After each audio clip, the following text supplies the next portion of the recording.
reasonable probability of prejudice inherent in the situation. And so, kind of with that guidepost, what we tried to do and tried to point out in the original motion to change venue is that in this case, in this community, the potentially prejudicial material and the effects in the community,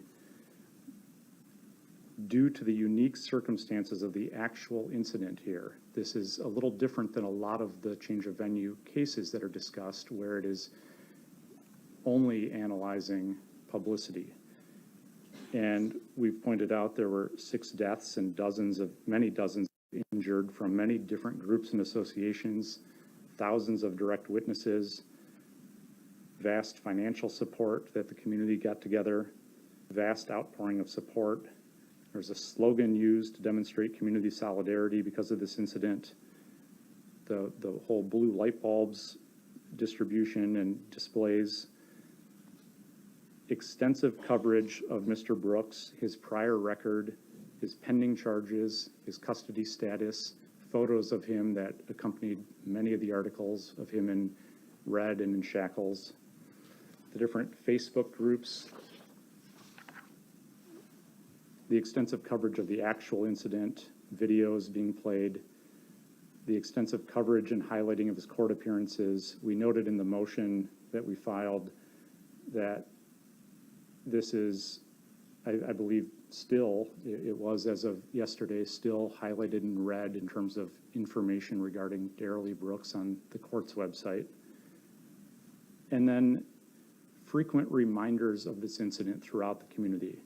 There have been efforts to name a baseball park. There are portraits of the victims hanging in City Hall. The local government decided to spend over $800,000 on barriers to make people feel safe at public events. A long list that gets longer regularly of fundraisers throughout the business community to support victims in this case, prayer vigils held, a temporary memorial, and then the efforts to create a permanent memorial, and the distribution of money to a long list of victims, including those that weren't physically injured but were affected by responding. And so I think when we were drafting these questionnaires, if I remember correctly, and at least in my mind, these questionnaires were to serve a dual purpose, potentially dual purpose. One, it was a survey to see just how extensive those personal connections in the community were in the potential jury pool, and whether it's true that the community has been so affected. And then the secondary purpose would be that if the answer to that first question was not so much that venue needs to be changed, it would serve as a very good starting off point in terms of individual voir dire and working towards impaneling a jury in this case.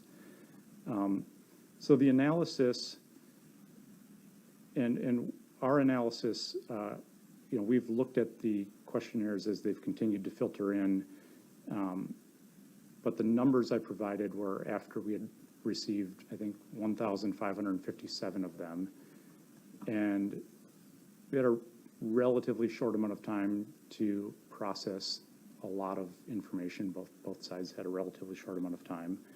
And so we looked at, to answer that general question about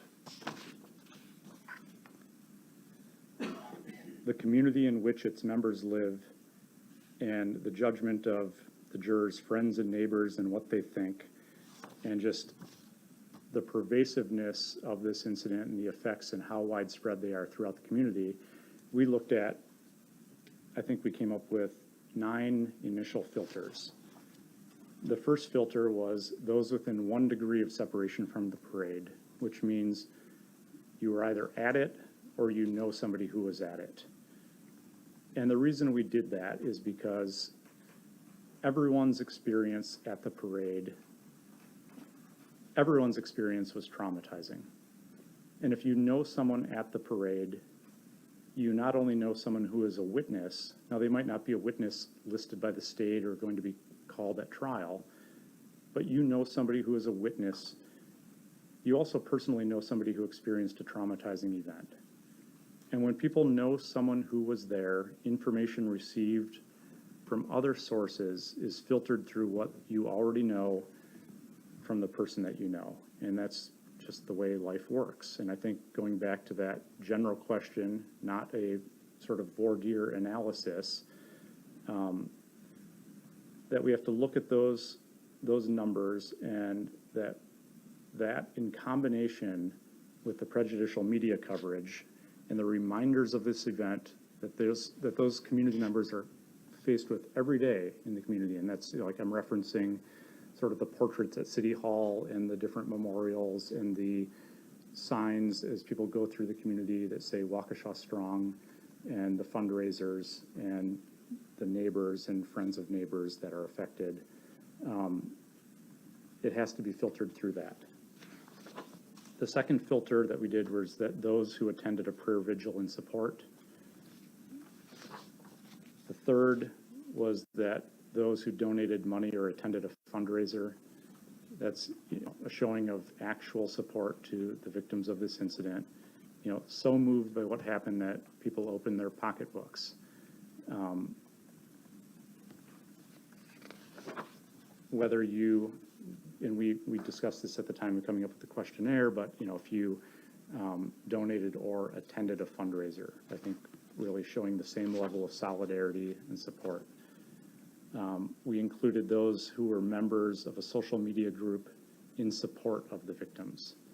I think the most notable of these is the Waukesha Strong Community Facebook group. And the postings are regular solidarity with victims, fundraisers, commentary on the proceedings.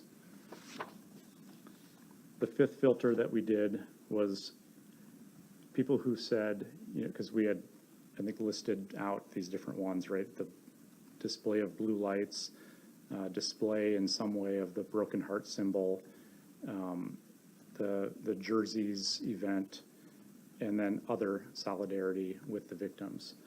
And so we included that filter as well of, you know, who of this potential jury members displayed some display of solidarity with the parade victims. And then we included in the questionnaire, I think it was questions 97A through H, and it listed out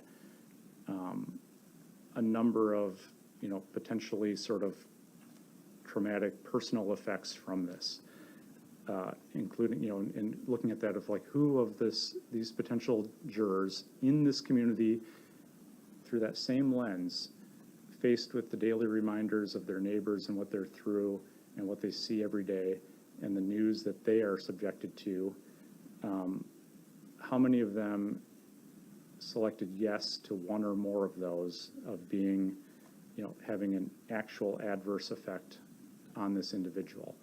And it can't be looked at in a vacuum. It can't just be, you know, this person, you know, read about it and grew uncomfortable with something. It's that person also is in this community and has all those daily reminders and all of the other things in terms of how that news is filtered through that person. If I'm in a different county, I might have thought about this on, you know, a day of or the week of or a month after, but I'm not confronted with those daily reminders of in yards, in storefronts, on clothing, and then also just seeing the, you know, the memorials. The seventh filter we did was if you were personally familiar with someone injured or affected by the parade. The eighth was if you viewed court proceedings in this case, and there's some overlap. I think the state included in its analysis that if you knew something of Mr. Brooks's prior record or other charges, but if you viewed the proceedings in this case, if you viewed the initial appearance and the initial bail decision, you would necessarily know a lot about the past allegations and pending ones. The ninth, we included if you have kids in the Waukesha School District, and that's because of there were so many kids were victims in this case. The schools closed down, people had to scramble for coverage, undoubtedly. Decent chance that these people's children know people who were victimized. And then, we also looked at the familiarity with the coverage, and we had, in the questionnaire revealed if you were, very closely, moderately, and so on. And again, I think that is through the lens of not just I'm curious about this, but I'm surrounded by it with all of those reminders and kind of that community effect. I want to address a few things about the state's filing on this. They referred to, I don't know if it's pronounced the Fonte case, Font in the beginning, I think largely to cite to it for the list of sort of media factors and how to analyze that. But that case itself had one victim versus the many dozens in this case.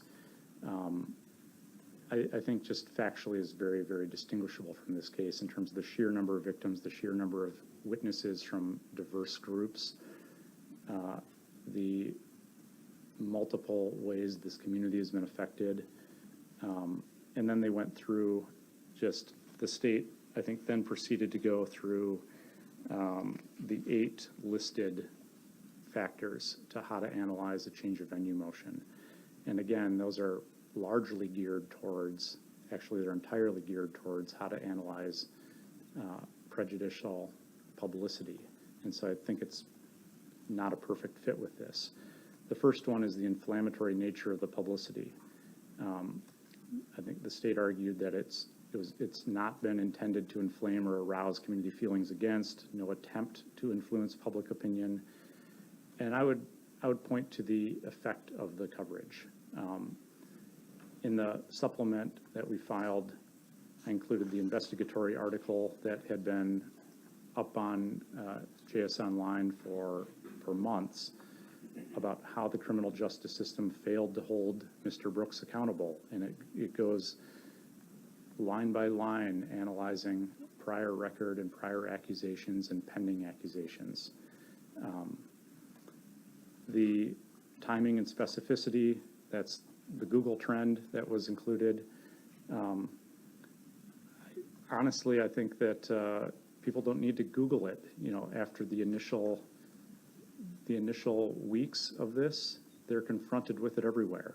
I think it's very logical that you would see a spike in people searching by Google something that is in that dropping off when the news is everywhere and the reminders of it are everywhere and constant. So I think it's limited value to include. I think that analysis was for the state of Wisconsin, if I remember right, and not the Waukesha community. The degree of care selecting a jury, the state wrote, everyone everywhere will know about this, and this is kind of sounding like a common refrain with me, but that's not the problem. The problem is that those here know their neighbors, know their kids' friends, the reminders in storefronts, front porches, yards, city hall, the barricades at the public events. It's more than just a high-profile case where a lot of people know about it. It's those other things that has to be looked at in context. Familiarity with publicity.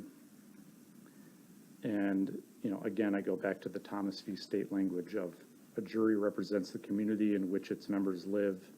A juror's decision is subject to the judgment of his friends and neighbors and what they think is important in determining whether a fair trial can be had. It then goes on to touch on use of peremptory challenges. We're not there yet. The state's participation in the adverse publicity. I've not really ever suggested that the state has taken much of a participation in that. The severity of the offense charged. It can't get more serious than this. And verdict return, and again, that's included because all of these cases are discussed post-conviction on appeal. Just a few more points to make. The there's a discussion about federal cases. They talk about the Enron case. The Enron decision focused on the area's size and diversity.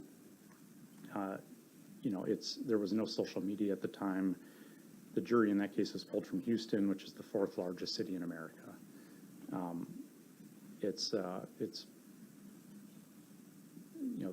That was an important factor in that decision, and it's an important thing to distinguish in this case in terms of just sheer numbers. Also, while it was highly publicized, it's also a fairly obscure financial crime in terms of the people really knowing about it. The Boston bomber case, again, that polled a jury from 9 counties, which is, I believe, 5.2 million people and was 75% of Massachusetts' overall population. It had an international spread of victims. This case, we're looking at 1 county, and it's a large county, but not even 10% of Wisconsin's population. I think the population of Waukesha County is somewhere around 400,000 people. I would ask for the defense motion to be granted when, I think that this return of, I'm not sure what the number is up to now, we had the count at 1557 in terms of questionnaires returned. I think it bears out what we alleged in the initial motion. I think it shows that this is widespread, that, if you weren't there, there's a good chance you know somebody who was there, and if you don't answer those 2 things, a lot of these other categories, this affected a significant majority of this county. And I think under those circumstances, and considering the constitutional amendment to the victim rights, we've from day one suggested the alternative as well is fine, which is as a solution to this, to be sure to protect Mr. Brooks's constitutional rights and this court's interest in having a fair jury, which is a fair jury trial, which is to impanel a jury from another county. Thanks. Thank you. Attorney Appa? Thank you, Judge. Judge, let me just begin by saying, as Attorney Perry did, technically we're not disagreeing with the math or the filtering that the defense did in this case. Our objection is with the conclusions that they draw, just as he said. We don't agree with the premise that they have 1 degree of separation by saying, I knew somebody who was at the parade. By its very nature, that's a vague sentence, right? If I tell the court, my assistant's cousin's in-law was at the parade, do I know that person? Yes. Is that going to have great potential impact on me as a juror? Probably not. That's exactly the kind of question we need to have that person here to explain it to us. Do I know somebody? What does that even mean? The question is very broad. It had to be, I understand that. Can you conclude by a sentence, I knew somebody was at the parade, there's 1 degree of separation? Absolutely not. So we reject the conclusions that were drawn by the defense to come down to these numbers. We don't accept that knowing somebody who was at the parade is an automatic disqualification. We would disagree with that conclusion. Obviously, these are questions the court will have to decide for this motion. But essentially, as I read the brief and I hear Attorney Perry talk, they immediately disqualified half of the pool based on their statement that I know somebody who was at the parade. You have to drill down into these questions. A lot of the questions did, and a lot of the questions said, just because you knew somebody was at the parade, can you be fair? That's the key question, right? Can they be fair? We don't think that having a child in the Waukesha School District means objectively that you cannot be fair. We don't think the fact that you saw a social media post means that you cannot be fair. We do not think the fact that you may have read an article 6 months ago means that you cannot be fair, because things change so drastically in this environment we live in, Your Honor. Sadly, since this event, there's been 2 other mass casualty events, just since November of 2021. People's lives move on. People move on to the next news story. The suggestion that the easy solution here is to just pick another jury from another county completely ignores the fact that the jurors in La Crosse or Eau Claire or Marathon County may all come back with the same answers, right? Because today's publicity is 24/7. At the drop of an eye, you can know what's going on. You could be sitting in Germany and reading about this case. So it's not exclusive to Waukesha County. To Attorney Perry's point about, well, it's so pervasive here, people put out blue lights and they hung up Waukesha Strong signs. Where's the prejudice to Mr. Brooks in that? Do the signs say Darrell Brooks is guilty? Do the signs say Darrell Brooks must be convicted of these crimes? The signs say Waukesha Strong.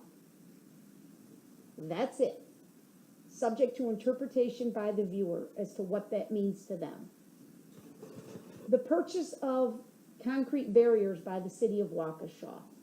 Read the article they attached to their exhibit, or to their supplement. It doesn't mention Darrell Brooks by name. It doesn't talk about the case at all. It refers to the parade tragedy. Under no circumstances could anybody ever look at this and say this wasn't a tragedy. 6 people lost their lives. That's a fact. That you don't have to talk about Darrell Brooks. You don't have to talk about his history. You don't have to talk about this case to say 6 people lost their lives that day, and that's a tragedy. They quote Chief Thompson in their supplemental brief on page 6. Chief Thompson is quoted as saying, quote, "We want the public to feel safe coming to the city of Waukesha events. While we can never prevent every type of criminal activity, we are doing our best to make sure the events are as safe as possible," end quote. There's no mention of Darrell Brooks by name. There's no mention of this prosecution. There's no mention of anything. It's not prejudicial. It's not inflammatory. It's the chief of police saying to his community, come out, we want you to feel safe.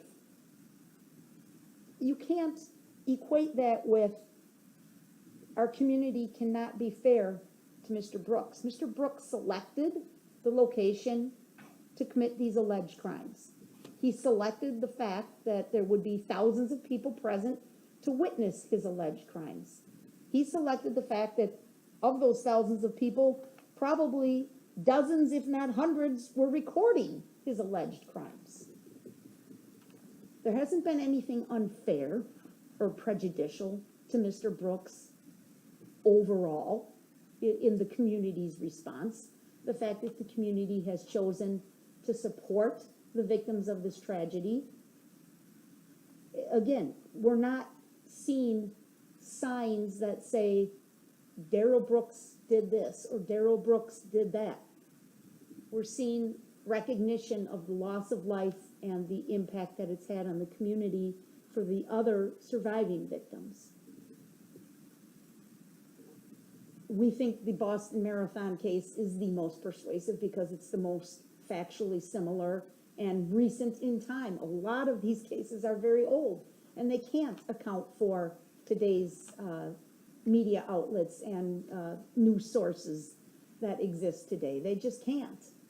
But the fact of the matter is, whether he says it's 9 counties or 1 county, the third largest county in Wisconsin for that matter, the fact of the matter is that community support was present in Boston. and it's present here. So in the court in the Boston Bomber case was very convinced that the judge was able to handle the voir dire process to the point where it could be fair and that the questions could be asked and that a panel of reasonable jurors could be presented. In our analysis, Judge, we came up with over 500 potential jurors by filtering. We went through about 1,100. We didn't get through all 1,500. But 500 when we need 16, and that's taking out the ones that are blatantly there. And there were some people that were very blatantly, this is not going to be the juror for this case, and we would agree to that. But even if we followed the filtering process of the defense, and it's a little unclear to me if this was a funnel or not, it almost reads like it was a funnel, like they started with 1,500 and then they eliminated 720 people so that because they knew or someone who either attended or knew somebody who attended the parade. Then from there they went to 837 and said, well, 15 went to a prayer vigil, so we're automatically disqualifying them. They got down to 822 and they said 188 of them either donated to a fundraiser, attended a fundraiser, or were members of a social media group in support of the parade victims, or had some display of solidarity. Those are four vastly different things, right? If I gave $5,000 to a fundraiser, I think that's very different than putting a blue light bulb at my house. But they clumped it together and said, we're going to automatically exclude those 188 people. And then they got down at the bottom of page 8. I think from there they narrowed it down to 634 people. They automatically disqualified 192 of them for reporting that they were personally adversely affected by this incident. But again, who wasn't? Who couldn't be personally adversely affected by this incident, whether you're sitting in Germany or in Waukesha County and you hear what happened? Who would not feel some trauma, some response to that as a human being? But they automatically excluded those people. Then on page 9, they're down to 442 people. They said an additional 27 were personally familiar with someone injured or affected by the parade. So I assume they've removed them, although to me that overlaps with the very first question, do you know somebody who was at the parade? It's got to be a similar pool of people they're referring to there. They get down to 415 potential jurors. 28 have viewed the court proceedings in this case. Doesn't automatically exclude them in my opinion, but to them it did. They get down to 387. They subtract another 13 who said they have kids in the Waukesha School District. And then at the very end of the second to last paragraph on the bottom of page 9, at the end of their brief, they say, of those remaining few hundred jurors, 125 of them reported following the news on this case moderately to closely. So I'm assuming, going back to the 387 minus 125 that they're identifying there, we still have well over 200 people, even under every filter that they've used, 200 potential jurors with no objective or subjective bias that could be brought to this courtroom in question to get to 16. Definitely enough people, Judge, after we've already filtered to this extent.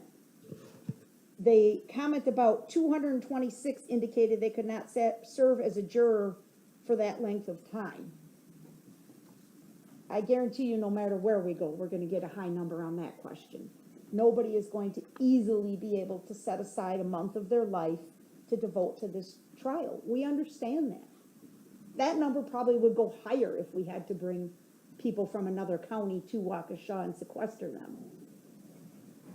So that's not any reflection on this community. That's not saying, I won't serve as a juror for a month because I think Darrell Brooks is guilty. That's just reality. And people having a lot going on in their lives in today's world. Sending this, or selecting a jury from another county is not going to cure that by any stretch.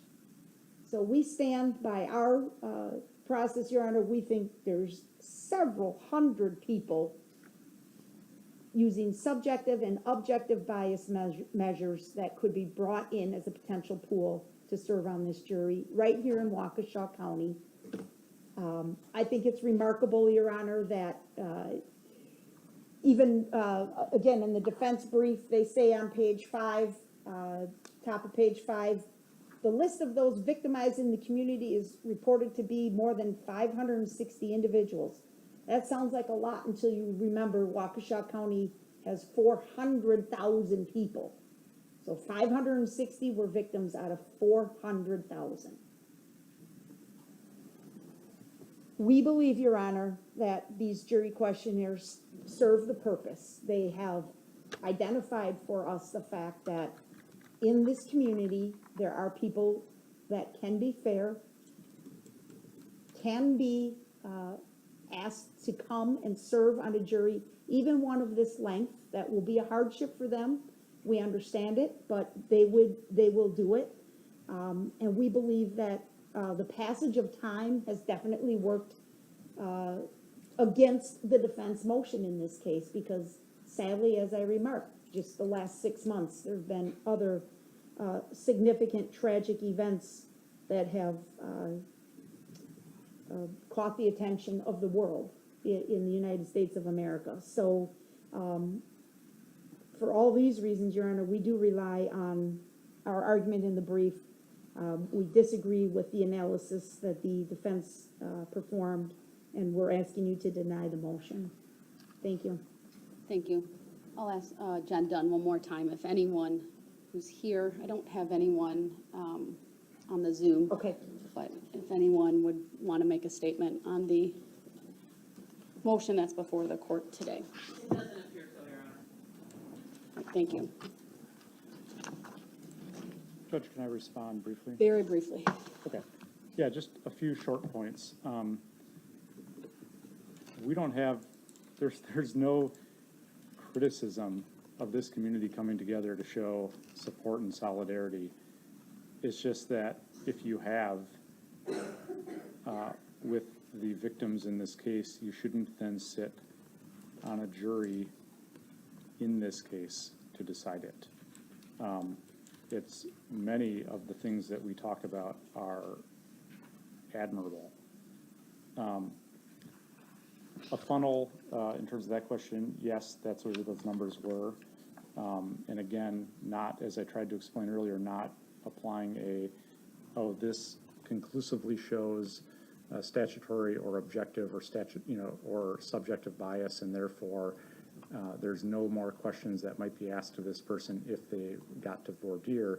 But in terms, the questionnaires which are in the court record speak for themselves. Those people that answered attend or know somebody who attended, the trends of that in terms of how they answered those other questions show significant familiarity with this case. I don't see what showing there has been aside from the Google Trends chart about the passage of time working against the defense motion. The coverage has continued, and as to the couple hundred left, even after the defense analysis in this case, I go back to the language from the Wisconsin Supreme Court, which is a jury represents the community in which its members live. And even if you don't know somebody, didn't donate, didn't attend a fundraiser, what these questionnaires show is the pervasive effect and the profound effect that this has had on this entire community. And I think the further away you get from that, you'll have people that are aware of this but those other factors that we've been discussing won't be present, because they can't be. You wouldn't be surrounded by the constant reminders, because those reminders are physical reminders of who are your neighbors, who's been personally affected, and all of the signs and other displays of solidarity. Thanks. Thank you.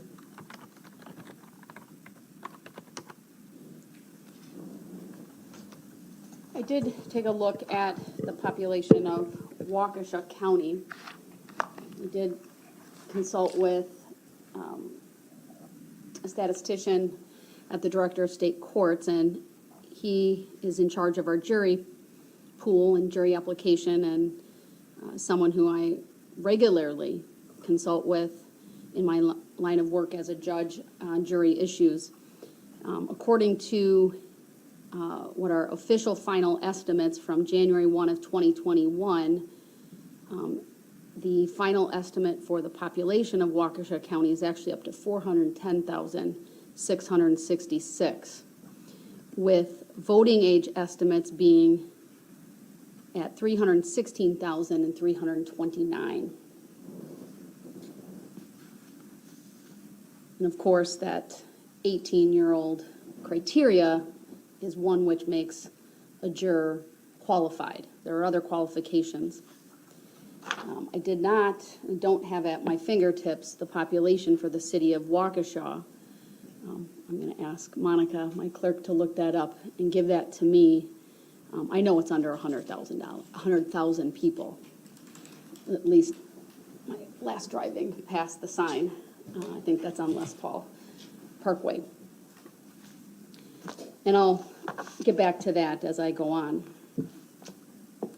So I want to start with what may not necessarily be brief, but a factual and procedural background to this case, because it is important as the court considers all of the issues today. Darrell Brooks is charged with 83 counts stemming from a series of events that are alleged to have occurred on November 21 of 2021 during and just prior to the Waukesha Christmas parade in the city of Waukesha. The allegations are spelled out in the second amended criminal complaint, which is a 32-page document, the first 25 pages of which specify the charges, and the next 7 pages of which detail the factual allegations. The very last page is simply a signature. The totality of the charges associated with the defendant's alleged conduct, again, are specified starting on page, or in a 27-page information. It's a little bit different than the second amended complaint, and I'll get to that as I go through the procedural history. But I do want to summarize what the counts are. There are 6 counts of first-degree intentional homicide with an enhancer for the use of a dangerous weapon. This is a Class A felony, which carries a maximum life sentence plus 5 years for the enhancer if convicted. There are 61 counts of first-degree reckless endangering safety with an enhancer for use of a dangerous weapon.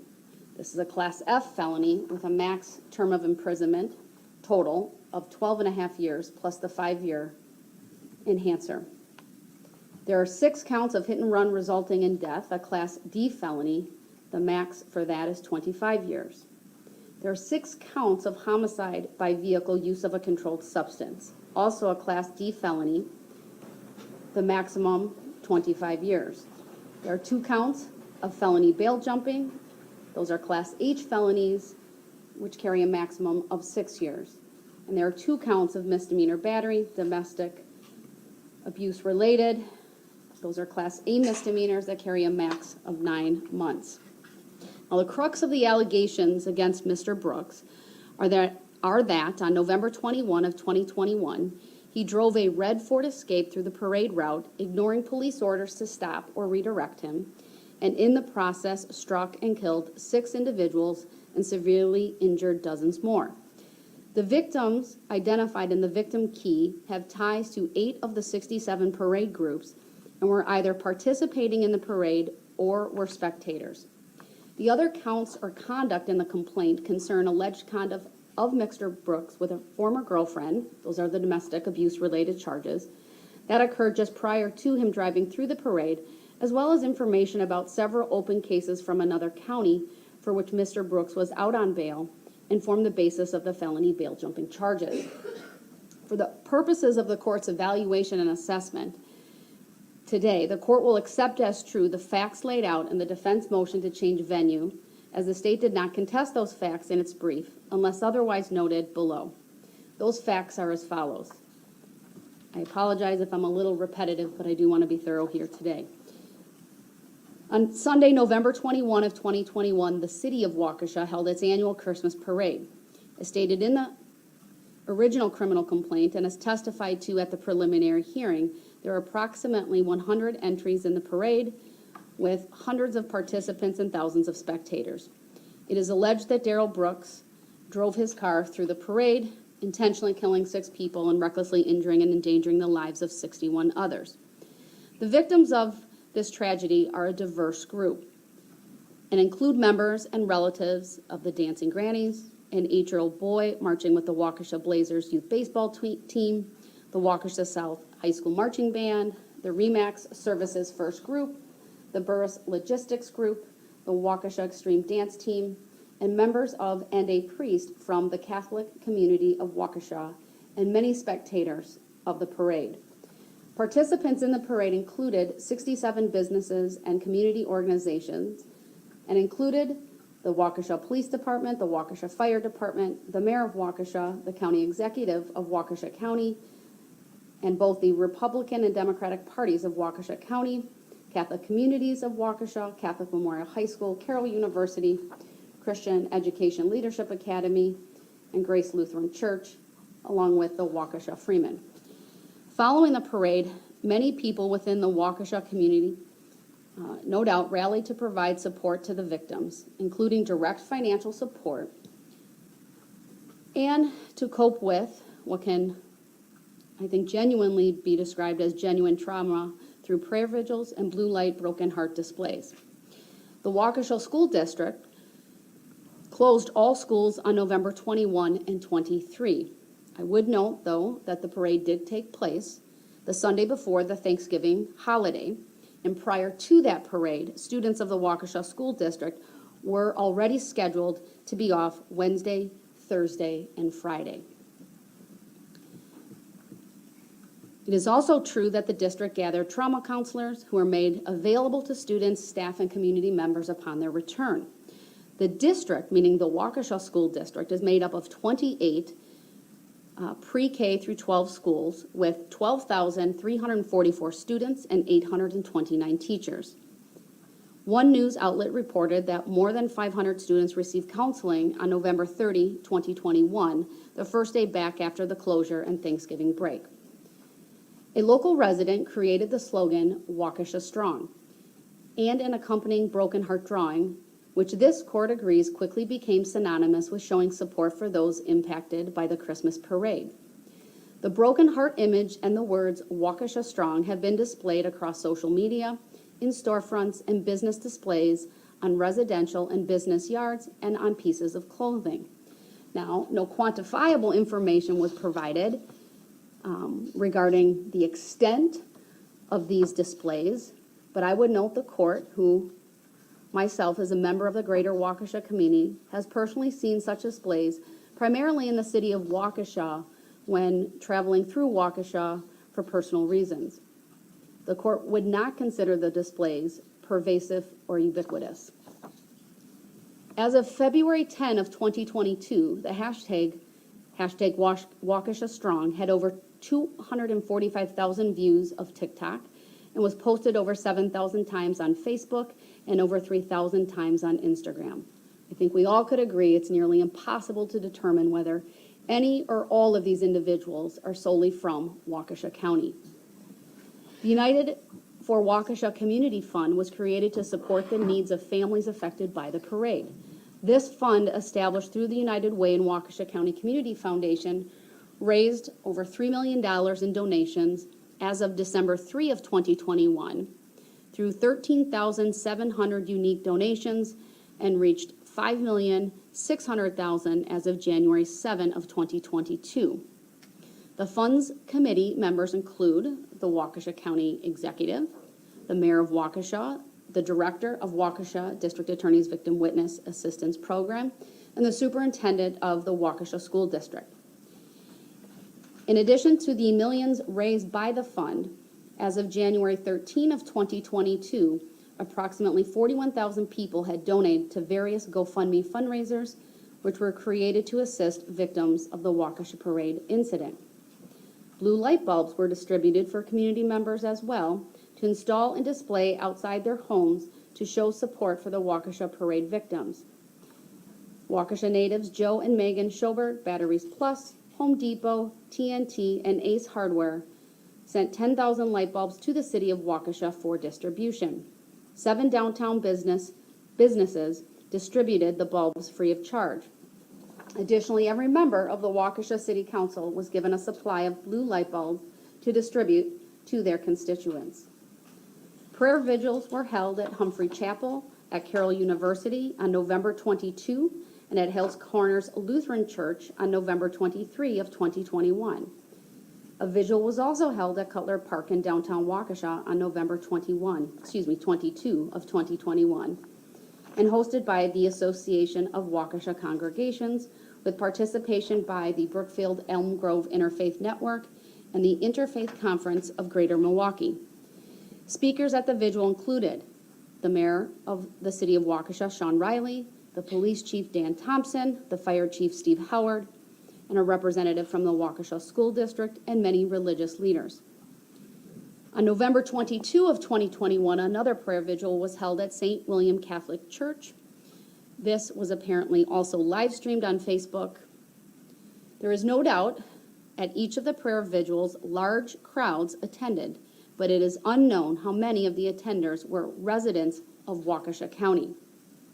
A number of benefits to support the victims were also held, including the following. Waukesha County Sheriff's Department sold plush canine dogs,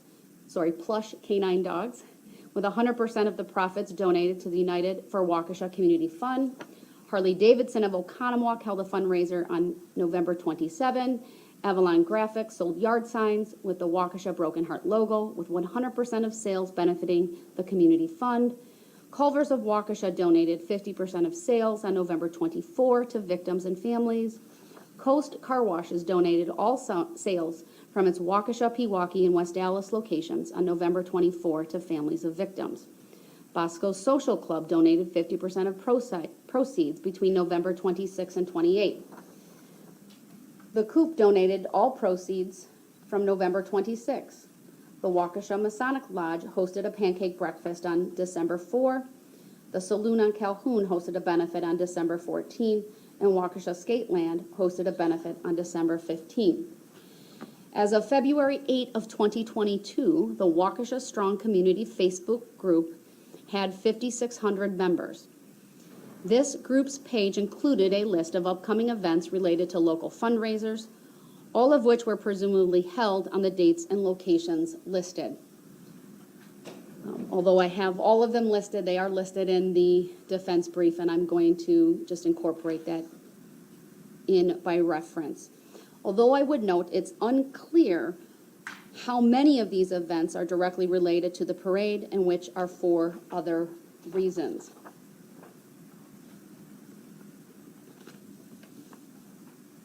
Immediately following the incident, a temporary memorial sprung up in Veterans Park in downtown Waukesha. It was displayed for more than a month, and at the end of December of 2021, it was disassembled and relocated to the Waukesha Historical Society.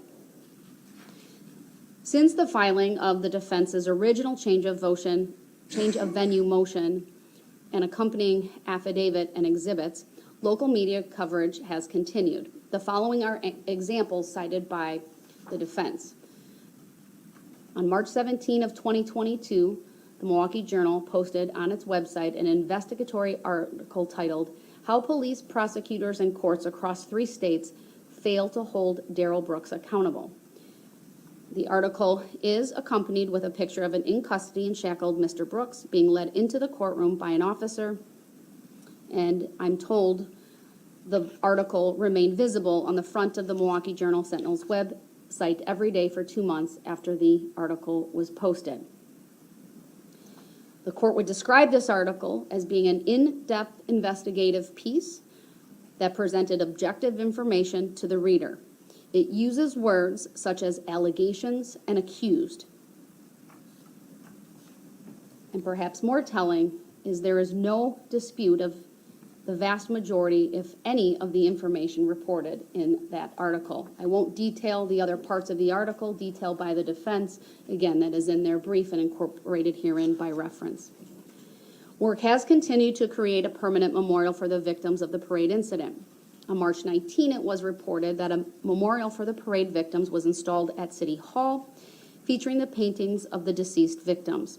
The article, which was posted on WTMJ.com, states, "The 6 were killed when prosecutors say Darrell Brooks Jr. drove his SUV through the parade route." On May 27, 2022, the Milwaukee Journal reported that the Waukesha Parade Memorial Commission announced it was considering 3 sites to memorialize the 6 people killed. The list of those victimized in the community is reported to be more than 560 individuals.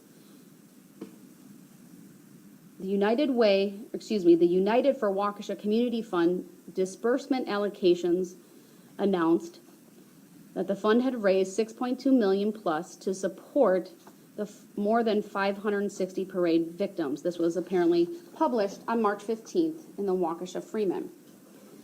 The Freeman went on to report that allocation of funds was approved in the following categories: families of the 6 people killed, individuals who were physically injured, and individuals who were physically present at the parade, including first responders and other medical professionals treating the victims.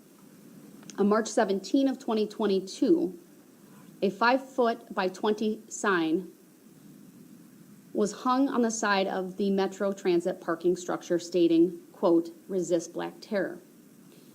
And this was 5 feet by 20 feet. According to City Administrator Kevin Lehner, he noticed similar incidents since the parade.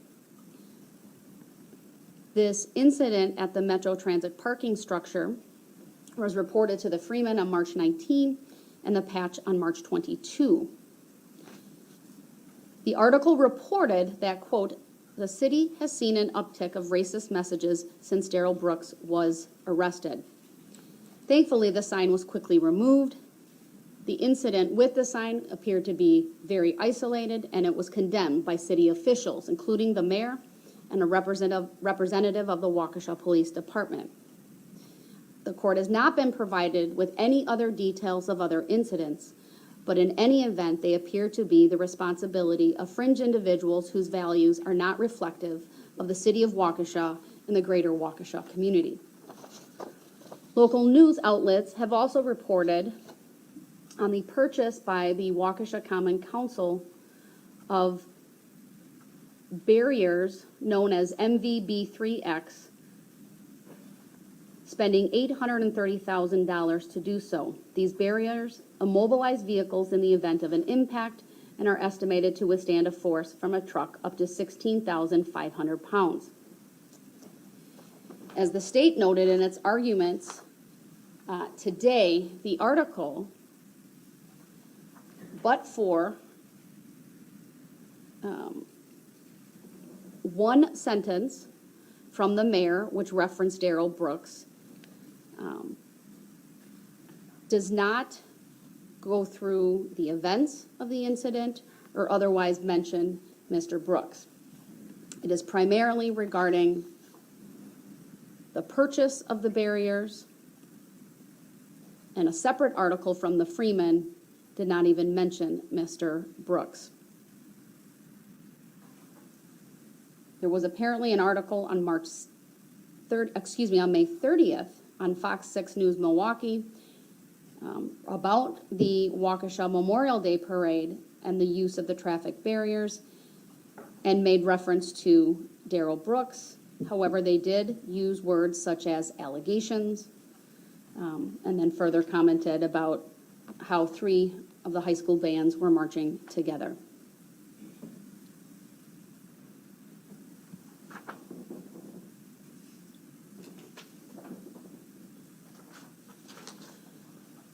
It has also been reported that the Waukesha and that the city of Waukesha's 4th of July celebration will be themed a Waukesha Strong Parade. And the first 4,000 visitors of the neighborhood beer garden will receive free Waukesha Strong glow bracelets. Now, the only piece of evidence offered by the state is a graphic embedded in its brief from the Google Trends website, which the state claims shows that the populist focus of the incidents relating to the actions of Mr. Brooks have subsided over the passage of time. While relevant as to the search terms Waukesha, Darrell Brooks, and Christmas Parade, the state did not include the phrase Waukesha Strong. I do not know whether utilizing just Waukesha would also capture that. I suppose it depends on how it is spelled, but I just wanted to note that omission. In anticipation of the charges being filed against Mr. Brooks and the increased media and public interest in this case, the court system in Waukesha took a number of steps to assist with public access to records associated with the case and the court proceedings, including providing access to the criminal complaint on its website and a link to the court's live stream information. I would note that the use of Zoom and live streaming became a common tool used by the courts during the COVID-19 pandemic, both for litigants and associated parties, including victims of crimes. Live streaming is an excellent way for the courts to provide public and media access to hearings with minimal disruption to those in the courtroom. The court also issued a general order addressing such topics as filming, seating, parking, courtroom attire, and signage, all of which help to ensure the court hearing is safe, orderly, and dignified, to safeguard victim privacy, and to minimize the impact on other users of the courthouse and county buildings, among other things. In addition, prior to the initial appearance, 2 areas of parking adjacent to the courthouse were cordoned off for media, trucks, and reporters. Again, to minimize impact to the other users of the courthouse and county buildings. The following is a listing of the significant or noteworthy events in this case, what I will refer to as the procedural history. On November 23 of 2021, a 5-count criminal complaint was filed against Mr. Brooks, charging 5 counts of intentional homicide, use of a dangerous weapon. At that hearing, bail was set at $5 million with various conditions. On November 29 of 2021, an amended complaint was filed, adding a 6th count of intentional homicide, use of a dangerous weapon, after it was learned a 6th victim passed away. On January 12 of 2022, a 2nd amended complaint was filed. This is what I referenced earlier, with 6 counts of intentional homicide, use of a dangerous weapon, 61 counts of first-degree reckless endangering safety. This was a 32-page document, the vast majority of which concerning the charges and the penalties associated with them. On January 14 of 2022, a contested preliminary hearing was held. Probable cause was found and the defendant was bound over. An arraignment date was set for February 11 of 2022. One day prior to that, on February 10 of 2022, a substitution of the assigned judge was requested and granted, and the change of venue motion was filed. The court notes it was a timely motion under the statute. At arraignment on February 11 of 2022, a 27-page, 83-count information was filed, along with 12 citations. 6 additional counts were added: the homicide by vehicle, use of a controlled substance,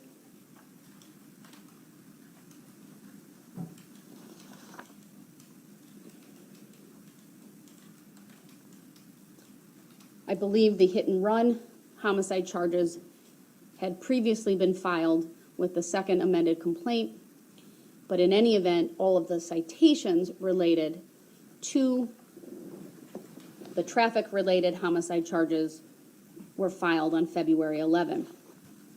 On March 11th of 2022, this court held its first hearing on this case. At that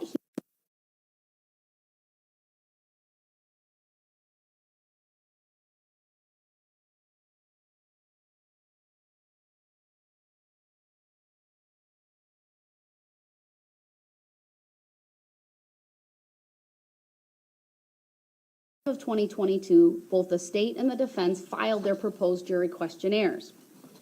On March 29 of 2022, the court held a hearing on those questionnaires. The questions were finalized. I know the parties will, I'm sure, remember the court took a lengthy adjournment so that the parties could confer and present a joint submission to the court.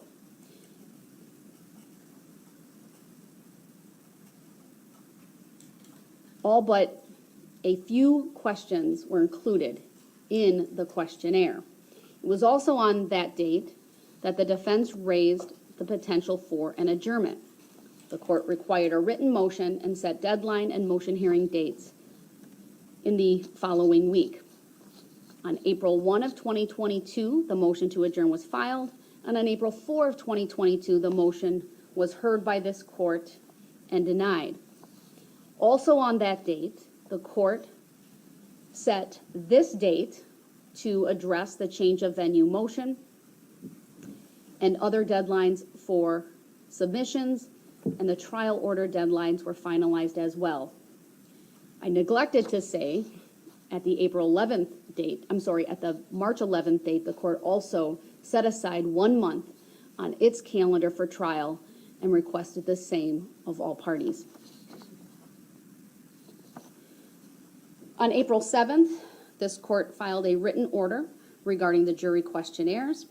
On April 11th, the trial scheduling order was filed. During that time, of course, the court had the clerk's office initially send out 2,500 qualification questionnaires. I will get into the breakdown a little bit later in the discussion of the issues, but ultimately, due to a variety of reasons, approximately 1,600 of the carefully crafted case-specific questionnaire was sent to potential jurors. All of that was turned over to the parties starting on, I believe, May 23rd. And then the court gave them until June 10th to file their written submissions, which of course both parties did. And then of course the motion hearing was scheduled for today, which, as everyone knows, has started. I've referred to the filing as a motion to change venue. I would agree with Attorney Perry. It covers more than a request for change of venue, and I do cover that in my decision here today. The motion that was filed on February 10 of 2022 claims that a fair and impartial jury cannot be impaneled in Waukesha County under Wisconsin Statute Section 971.22 and relevant case law. In the alternative, and pursuant to Wisconsin Statute Section 971.225, the defense seeks an order that a jury panel be drawn from another county where a fair and impartial jury may be found. In addition, and irrespective of whether the change of venue motion is granted or a jury from another county is used, the defense seeks an order requiring the jurors be sequestered during the trial pursuant to Wisconsin Statute Section 971.12. Now, the Wisconsin Constitution provides that criminal trials shall be held in the county or district wherein the offenses were committed. Specifically, Article 1, Section 7 of the Wisconsin Constitution provides as follows. In all criminal prosecutions, the accused shall enjoy the right to be heard by himself and counsel, to demand the nature and cause of the accusation against him, to meet the witnesses face to face, to have compulsory process to compel the attendance of witnesses in his behalf, and in prosecutions by indictment or information, to a speedy public trial by an impartial jury of the county or district wherein the offense shall have been committed. which county or district shall have been previously ascertained by law. Wisconsin State Statute, Section 971.19 sub 1 provides that venue shall be in the county where the crime was committed, except as otherwise provided in the statute. The following parts of the statute do not apply in this case. However, the Due Process Clause of the 14th Amendment of the United States Constitution requires fundamental fairness in the prosecution of state crimes and entitles a state criminal defendant to an impartial jury as well. And of course, these constitutional rights trump statutory change of venue in appropriate circumstances. The citation for that is Morgan versus Illinois, 504 U.S. 719, a 1992 case, and Oswald versus Bertrand, 374 F. 3rd, 475, a Seventh Circuit case from 2004. Change of venue is grounded in constitutional principles of due process and the right to a fair and impartial jury. As stated, both the United States and Wisconsin constitutions require that an accused be tried before an impartial jury. That is the United States Constitution Amendments 6 and 14, and again, Wisconsin Constitution, Article 1, Section 7. This also was discussed in McKissick versus State, 49 Wisconsin 2nd, 537, a 1971 case. A case that has really become the seminal case in Wisconsin concerning pretrial publicity and a fair and impartial trial. Due process requires that the accused receive a trial by an impartial jury, free from outside influences, where there is a reasonable likelihood that outside influence may prevent a fair trial. That's from Shepard versus Maxwell, 384 U.S. 333, a case out of the United States Supreme Court from 1966, one of the seminal cases on this topic as well. However, outside influences of pervasive and adverse pretrial publicity do not inevitably lead to an unfair trial. That is from Skilling versus United States, 561 U.S. 358 from 2010. Under Wisconsin law, a defendant may move the court for a change of the place of trial on the ground that an impartial trial cannot be had in the in the county. That is a citation to 971.22. In order for a change of venue to be granted, the defendant must present sufficient evidence to show that there is a reasonable likelihood of community prejudice so pervasive as to preclude the possibility of a fair trial in that community. That's a citation to McKissick, 49 Wisconsin 2nd at 545, and also State versus Albrecht, 184 Wisconsin 2nd, 287, from the Court of Appeals, 1994. A motion for change of venue is addressed to the sound discretion of the trial court. Holland versus State, 87 Wis 2nd, 567, a 1979 Wisconsin Supreme Court case. That discretion is guided by constitutional requirements that the accused is entitled to a fair trial. Thomas versus State, 53 Wis 2nd, 483 from 1972. Where there is a reasonable likelihood that prejudicial news will prevent a fair trial, trial courts must transfer the case or take strong measures to ensure the accused receives a trial by an impartial jury free from outside influences. That is from Shepard at 363. In considering whether to grant a motion for a change of venue, the Wisconsin Supreme Court has stated the following factors, to the extent that they are relevant, must be considered. I state that because some of the factors can only be evaluated at the conclusion of a trial. Factors 5 and 8, along with part of 3, are typically reviewed on appeal after the trial has concluded. But these factors are as follows. 1, the inflammatory nature of the publicity. 2, the timing and specificity of the publicity. 3, the degree of care exercised and the amount of difficulty encountered in selecting the jury. 4, the extent to which the jurors were familiar with the publicity. 5, the defendant's utilization of peremptory and for cause challenges. 6, the state's participation in the adverse publicity. 7, the severity of the offense charged. And 8, the nature of the verdict returned. The mere fact that jurors may have been exposed to pretrial publicity does not, in and of itself, establish the prejudice required to change the trial venue. Turner versus State, 76 Wisconsin 2nd 1, at page 27. An informed jury is not necessarily a prejudicial one. Turner at 27 and 28. The constitutional guarantee of a fair trial before an impartial jury is not, however, synonymous with a change of venue. Briggs versus State, 76 Wisconsin 2nd 313 from 1977. Change of venue is only one method of guaranteeing a fair trial. Others are voir dire and continuance. Again, a citation to Briggs.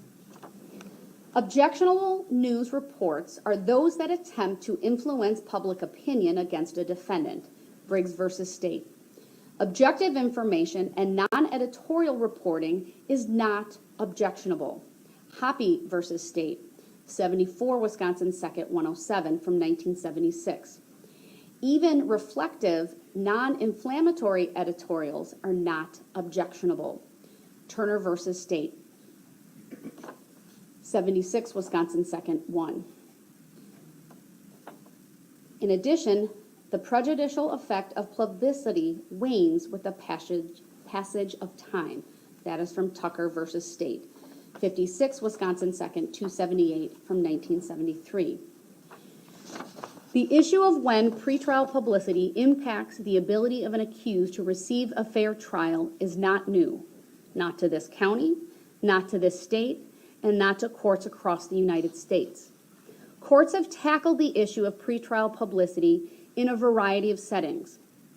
The question this court must answer is the same as the question the United States Supreme Court was tasked in answering in Skilling versus United States, which is, when does the publicity attending conduct charged as criminal dim prospects that the trier can judge a case as due process requires, impartially, unswayed by outside influence?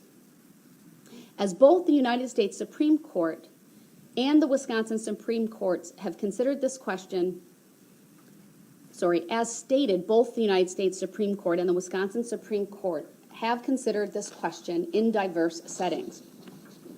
I am going to take some time to go through a number of these cases today. A look at Shepard versus Maxwell and other SCOTUS cases, including Skilling versus United States, are essential to understand the context in which convictions have been set aside on the basis that the accused did not receive a fair trial. Such cases are the bedrock of the legal principles enunciated in Wisconsin case law on these issues. Of course, the court will also review the seminal Wisconsin case of McKissick versus State and others. In Shepard versus Maxwell, Shepard's wife was bludgeoned to death in the upstairs bedroom of their home. From the outset, officials focused suspicion on Shepard.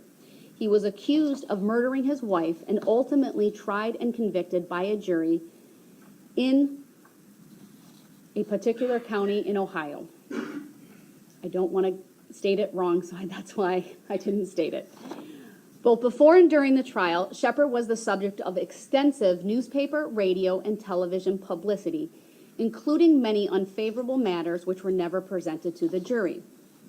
The judge denied various requests by Shepard's counsel for a continuous, change of venue, mistrial, and questioning of the jurors as to their exposure to the publicity. During the 9 weeks of trial, reporters were seated at a press table inside the bar and within a few feet of the jury box. The corridors, the rooms throughout the courthouse, and most of the seats in the courtroom were filled by members of the press. Members of the media handled and photographed exhibits lying on counsel table. Broadcasts were conducted from a room adjacent to the jury room. Courtroom proceedings, which were supposed to be private, were overheard and reported by the press. and the noise of the members of the press going in and out of the courtroom made it difficult for counsel and witnesses to be heard. During the trial, many witnesses were interviewed by the press prior to their testimony, resulting in the disclosure of their testimony.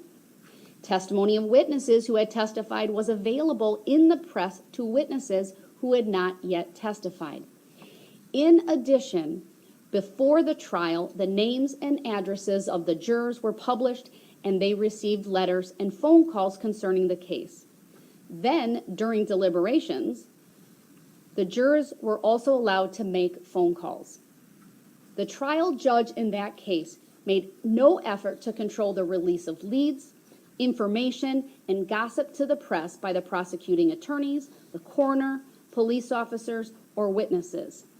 Shockingly, Shepard was convicted. The Supreme Court overturned that conviction, holding that the failure of the trial judge to protect the defendant sufficiently from massive, pervasive, and prejudicial publicity and disruptive influences attending the prosecution deprived the defendant of a fair trial in violation of the Due Process Clause of the 14th Amendment. SCOTUS itself, which that is, of course, an acronym for the Supreme Court of the United States of America, itself has commented on Shepard in later cases, including in Skilling versus United States, wherein it noted that the months of virulent pretrial publicity about the defendant involved more than heated pretrial reporting. The murder conviction was reversed because of a, quote, carnival atmosphere that pervaded the trial.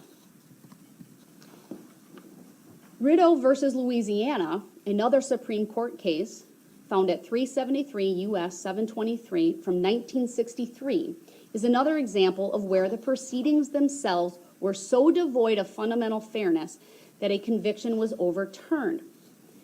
In that case, the defendant, Wilbert Rideau, robbed a small-town bank, kidnapped 3 bank employees, and killed one of them.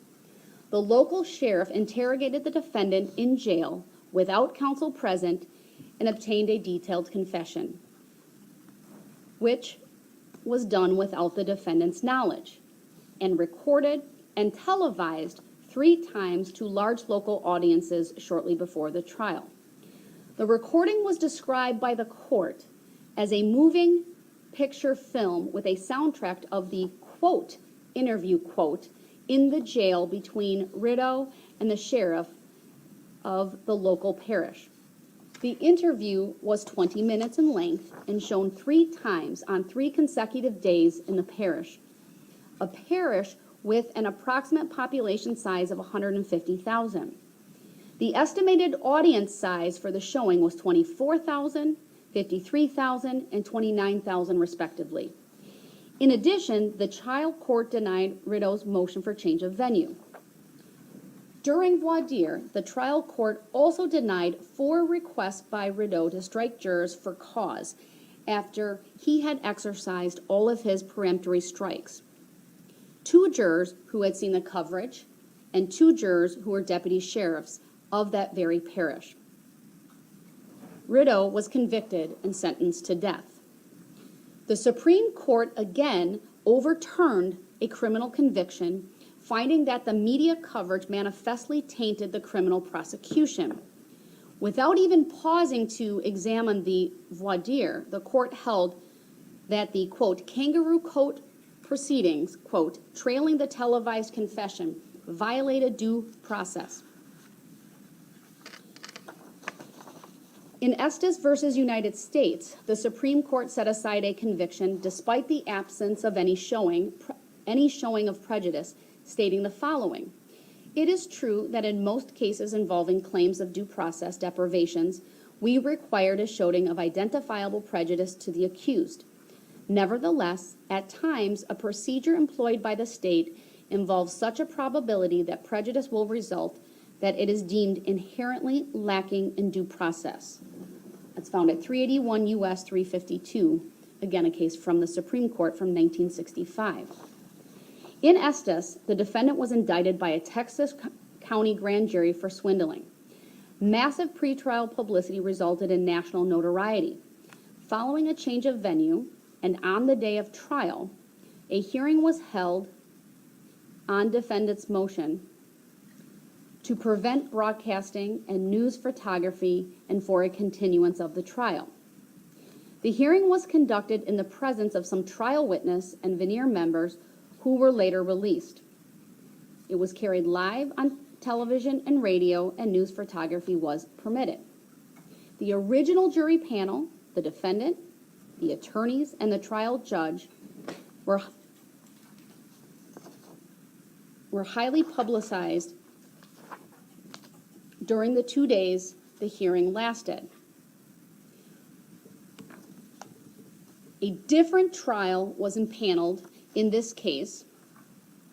4 of the jurors on the later panel who were selected for service had seen or heard all or part of the broadcast. At that prior hearing, where that motion was being considered, at least 12 cameramen were engaged in the courtroom, taking motion and still pictures and broadcasting the proceedings. Cables and wires were snaked across the courtroom floor. 3 microphones were on the judge's bench, and others were beamed at the jury box and the counsel table. On appeal, it was conceded that the activities of the television crews and news photographers led to considerable disruption of the proceedings. The motion to prohibit broadcasting and photography that was held at that hearing was denied. The motion for continuance was granted. At the trial, about 1 month later, the scene in the courtroom had thankfully been altered. Although the press was permitted in the courtroom, they were restricted to a particular area of the courtroom, and only opening statements and closing arguments of the state and the return of the verdict were televised live. Defense counsel requested, and the trial court agreed, to prohibit coverage of any kind, live or still, during the defense summations to the jury. During that trial, excerpts from the earlier motion hearing were rebroadcast in the local market. Estes was convicted. The United States Supreme Court overturned this conviction because the defendant was denied due process of law. The court ruled that an actual showing of prejudice was not required because the trial court did not satisfy even the appearance of justice, reasoning that the videotapes of the hearings clearly illustrated that the trial was not one of judicial serenity and calm to which the defendant was entitled. So in Rideau, Estes, and Shepard, the United States Supreme Court overturned convictions obtained in a trial atmosphere that was corrupted by press coverage. However, the court in Skilling noted that their decisions cannot be made to stand for the proposition that juror exposure to news accounts of the crime alone presumptively deprives the defendant of due process. The court in Skilling went on to state, prominence does not necessarily produce prejudice, and juror impartiality, we have reiterated, does not require ignorance. Skilling at 381. Citing another Supreme Court case, Irvin versus Dowd, 366 U.S. 717 from 1961, wherein the court stated, jurors are not required to be totally ignorant of the facts and issues involved. Scarcely any of those best qualified to serve as jurors will not have formed some impression or opinion as to the merits of the case. Skilling also quoted Reynolds versus United States, 98 U.S. 145, an 1879 case, where the court very poignantly stated, every case of public interest is almost as a matter of necessity brought to the attention of all the intelligent people in the vicinity, and scarcely anyone can be found among those best fitted for jurors who has not read or heard of it, and who has not some impression nor some opinion in respects to the merit. The court in Skilling ultimately reaffirmed that a presumption of prejudice attends only in the extreme case. In in Skilling versus United States, a longtime Enron officer, Jeffrey Skilling, was indicted on 28 counts, including allegations of conspiracy, fraud, misrepresentation, and insider trading related to the collapse of the Enron Corporation. Skilling was Enron's chief executive officer from February until August of 2021, when he resigned. Less than 4 months later, Enron collapsed into bankruptcy and its stock plummeted in value. After an investigation uncovered an elaborate conspiracy to prop up Enron's stock prices by overstating the company's financial well-being, the government prosecuted dozens of Enron employees who participated in the scheme. In time, the government worked its way up the chain of command and indicted Skilling and 2 other top Enron executives. The indictments against these 3 executives alleged that Skilling and the other 2 engaged in a scheme to deceive investors about Enron's true financial performance by manipulating its publicly reported financial results and making false and misleading statements. It's important to note that at one point, Enron was the 7th highest revenue grossing company in America, and Houston, Texas was the home of its corporate headquarters, where Enron was a large employer in the area. That is, of course, the location where the trial took place and where Skilling was indicted. Following his indictment, Skilling moved to transfer the trial to another venue based on what he contended was hostility toward him in Houston, coupled with extensive pretrial publicity, resulting in the poisoning of potential jurors. In support of his motion, Skilling submitted hundreds of news reports dealing Enron's downfall, as well as affidavits from the experts he engaged portraying community attitudes in Houston in comparison to other potential venues. The trial court denied the motion to change venue, concluding that the pretrial publicity did not warrant a presumption that Skilling would be unable to obtain a fair trial in Houston. The trial court noted that despite incidents of intemperate commentary, media coverage on the whole had been objective and unemotional, and the facts of the case neither heinous nor sensational. Moreover, the trial court asserted that effective voir dire would deter juror bias.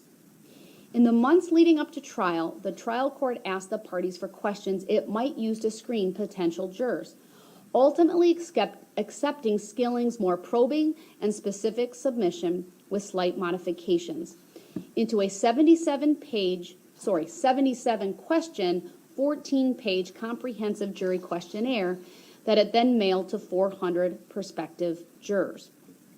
The trial court received responses from nearly all the addressees. Of those who responded, the trial court granted hardship exemptions to about 90 individuals, and the parties, with the court's approval, further reduced the pool by excusing 119 for cause, hardship, or physical disability. The parties agreed to exclude, in particular, each and every prospective juror who said that a pre-existing opinion about Enron or the defendants would prevent that juror being impartial. Skilling renewed his change of venue motion, arguing that the jury questionnaires revealed pervasive bias and that news accounts of co-conspirators' guilty plea further tainted the jury pool. The trial court again declined to move the trial, ruling that the questionnaires and voir dire provided adequate safeguards to ensure an impartial jury.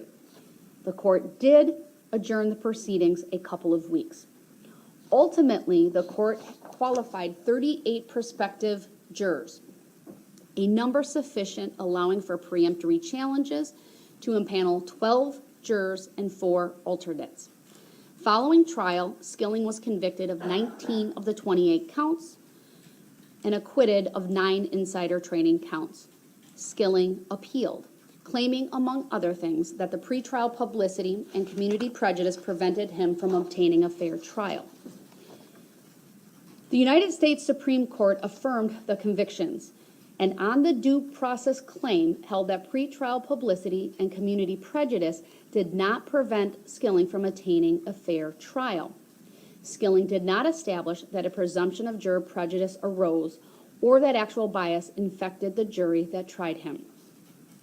In affirming the convictions, the Supreme Court also stated, jurors need not enter the jury box with empty heads in order to determine the facts impartially. It is sufficient if the jurors can lay aside their impressions or opinions and render a verdict based on the evidence presented in court. The Supreme Court found that Skilling's trial shared little in common with prior cases where a presumption of juror prejudice was found, noting that pretrial publicity, even pervasive adverse publicity, does not inevitably lead to an unfair trial.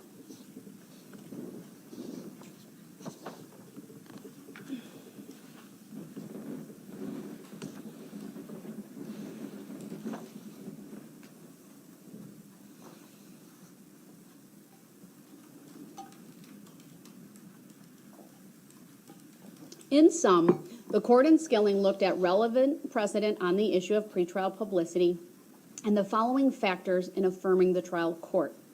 1, the size and characteristic of the community in which the crime occurred.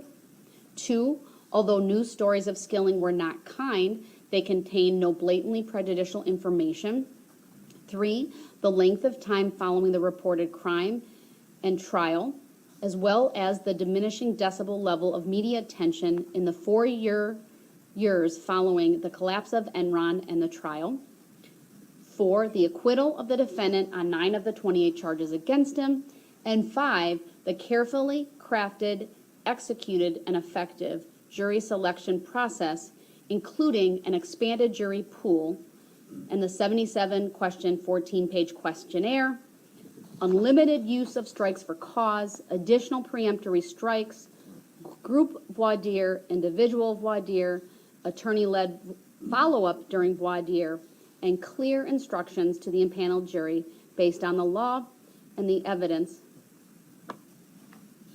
And clear instructions to the impaneled jury to follow the law and the evidence received at trial. Significant to the issues presently before this court is the affirmation that through the use of carefully planned and executed voir dire and the careful identification, inspection, and extensive screening of prospective jurors through voir dire, outside influences of even pervasive and adverse pretrial publicity do not inevitably lead to an unfair trial. Another case worth discussing is United States versus Sarnev, which I may refer to as the Boston Marathon bombing case, if only because it's easier to say. That is found at 142 Supreme Court 1024, actually released just, I believe, this April of 2022. Let me get the date because I think it may have come out after the defense motion was filed.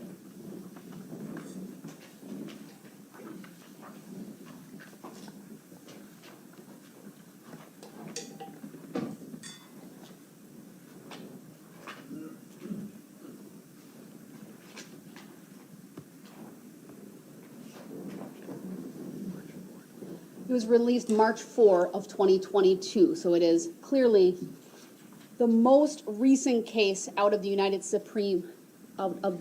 States Supreme Court dealing with the issue of pretrial publicity. In this case, the court discusses the right to an impartial jury. A little bit of background is helpful in understanding the decision of the court. On April 15 of 2013, brothers Dehozar and Tamerlan Sarnev planted and detonated 2 homemade bombs near the finish line of the Boston Marathon, killing 3 and wounding hundreds. 3 days later, as investigators began to close in, the brothers fled and in the process murdered a campus police officer at Massachusetts Institute of Technology, carjacked a graduate student, and fought a street battle with police who had located them in the stolen vehicle. DeKozhar attempted to flee in the vehicle and in the process inadvertently ran over and killed his brother. DeKozhar eventually abandoned the vehicle and hid in a covered boat being stored in a nearby backyard, where he was arrested the following day. Many of us in this room can probably remember watching that video. DeKozhar Sarnev was indicted for 30 crimes, including 17 capital offenses. Sarnev did not seek a change of venue, perhaps because it was in federal district court and they do pull from a number of counties. Be that as it may, in preparation for jury selection, the parties jointly proposed a 100-question form to screen prospective jurors. The trial court adopted almost all of them, including many that probed for bias. Several questions also probed whether media coverage might have biased a potential juror. One such question asked if the prospective juror had formed an opinion about the case because of what he had seen or read in the news media. Others asked about the source, amount, and timing of the person's media consumption. Another asked whether the prospective juror had commented or posted online about the bombings. The trial court rejected a defense request to ask jurors to list the facts he or she had learned about the case from the media and other sources, because such a question was broad and unfocused and would cause trouble by producing unmanageable data. Sarnev objected to the removal, and the trial court further explained the question was too unguided. In recognition of the intense public interest in that case, the trial court summoned an expanded jury pool, calling 1,373 prospective jurors for the first round of jury selection. After reviewing the answers to the questions, the court reduced the pool to 256. During jury selection, Sarnev renewed his request to question each juror about the content of the media he had consumed. The court again denied his request and instead permitted counsel to ask appropriate follow-up questions about media consumption based on answers in the questionnaire or at voir dire. Over the course of the 3 weeks of in-person voir dire, the court and the parties reduced the 256 prospective jurors to 12 seated jurors. The jury convicted him of all 30 counts and recommended the death penalty for 6 of them. At the conclusion of the sentencing phase, the jury concluded Sarnev warranted the death penalty for 6 of the 17 death penalty eligible crimes. The trial court sentenced him to death. Sarnev appealed. The Court of Appeals vacated the capital sentences on 2 grounds. One related to the trial court's refusal to ask every prospective juror what he learned about the case from the media. The other ground concerned the exclusion of evidence sought by Sarnev at the sentencing phase of the trial, which will not be further discussed as it does not relate to the issue of pretrial publicity and the right to an impartial jury. The government appealed to the United States Supreme Court, which ultimately reversed the Court of Appeals and reinstated the capital sentences. In examining the Sixth Amendment issue, the United States Supreme Court reiterated the long-standing guarantee that an accused has the right to a trial by an impartial jury, noting that the right to an impartial jury does not require innocence. That's Sarnev 142 Supreme Court at 1034, citing Skilling versus United States. The court also stated that notorious crimes are almost as a matter of necessity brought to the attention of those informed citizens who are best fitted for jury duty. Of course, a citation to the Reynolds versus United States case this court has already referenced. At trial, A trial court protects the defendant's Sixth Amendment right by ensuring that jurors have no bias or prejudice that would prevent them from returning a verdict according to the law and evidence. The court in Sarnov, like in many of the cases SCOTUS has considered, repeated the mantra that, quote, jury selection falls particularly within the providence of the trial judge. Because a trial judge's appraisal is ordinarily influenced by a host of factors impossible to capture fully in the record, such as the prospective juror's inflection, sincerity, demeanor, candor, body language, and apprehension of duty. A trial court's broad discretion in this area includes deciding what questions to ask prospective jurors, including wide discretion in the area of pretrial publicity. This discretion does not vanish when a case garners public attention. Indeed, in such circumstances, primary reliance on the judgment of the trial court makes especially good sense. After all, quote, the judge sits in the locale where the publicity is said to have had its effect and may base her evaluation on her own perception of the depth and extent of news stories that might influence jurors. There is no blanket constitutional requirement that the trial court ask each prospective juror what she heard, read, or saw about a case. Instead, it is the responsibility of the trial court to conduct a thorough jury selection process that allows the judge to evaluate whether each potential juror is to be believed when that juror says she has not formed an opinion about the case. In Sarnoff, the question the defense insisted on asking was wrongly focused on what the juror knew rather than on potential bias. As such, the Supreme Court found that the trial court did not abuse its discretion in refusing to include the question in the questionnaire or asking it in voir dire.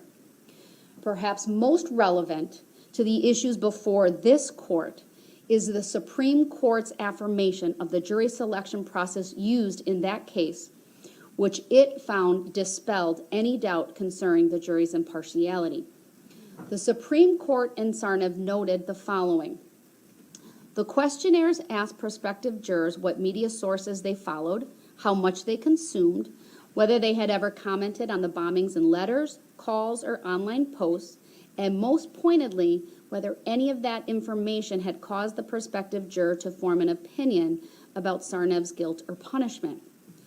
The court then subjected those 256 prospective jurors to 3 weeks of individualized voir dire in what the court and both parties had the opportunity to ask additional questions and probe for bias. The district court also provided emphatic and clear instructions on the sworn duty of each juror to decide the issues only on evidence presented in open court. The court reminded the prospective jurors that they, quote, must be able to decide the issues on the case based on the information or evidence that is presented in the course of a trial and not on information from any other sources, quote, an instruction that was repeated during the trial. In sum, the court's jury selection process was wholly consistent with this court's precedents, again, citing directly from the Sarnov decision.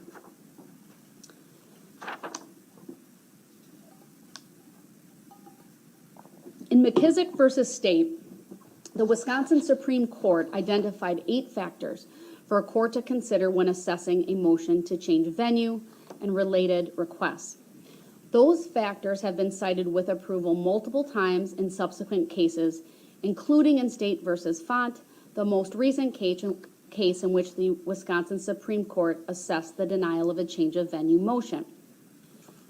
Now, in McKissick, the defendant had filed a motion for a change of venue on the basis of an article by the Milwaukee Journal, which indicated that McKissick was awaiting trial on a charge of firebombing during the Milwaukee County riots, a charge that was separate and apart from the case then set before the trial court. The article went on to further mention that the defendant's brother had been killed by police during the same firebombing incident. On the day of trial, an extensive voir dire of individual jurors was conducted by the court, wherein 8 jurors admitted knowledge of these incidents and expressed the possibility of prejudice. All were struck by the court. 1 juror admitted reading the incidents, but expressed ability to decide the case on the evidence actually presented. Defendant's counsel in that case did not move to strike the juror for cause, nor did he use a peremptory strike on her. The request to change venue was denied. McKissick was convicted, and he appealed. The Wisconsin Supreme Court stated, a change of venue may be a constitutional right in those cases where adverse community prejudice will make a fair trial impossible, noting that a determination is addressed to the sound discretion of the trial court. The court elaborated that this discretion is circumscribed and must rest upon consideration of the evidentiary matter presented. If the evidence gives rise to a reasonable likelihood that a fair trial cannot be had, it is an abuse of discretion to deny a motion for change of venue, and that any doubt in the mind of the trial court be resolved in favor of the defendant. However, a change of venue is only one method of guaranteeing a fair trial. As stated previously, others include voir dire and continuance. The court in McKissick reasoned that it is the trial court's responsibility to make inquiries of the jurors as to whether there is prejudice and to take such steps as may be necessary to ensure a fair trial. And then that court reiterated the 8 McKissick factors already put on the record. The court in Font further went on to state that in affirming the denial of the change of venue, the court reasoned that not all improper news stories published, even during trial, will warrant a reversal and a new trial.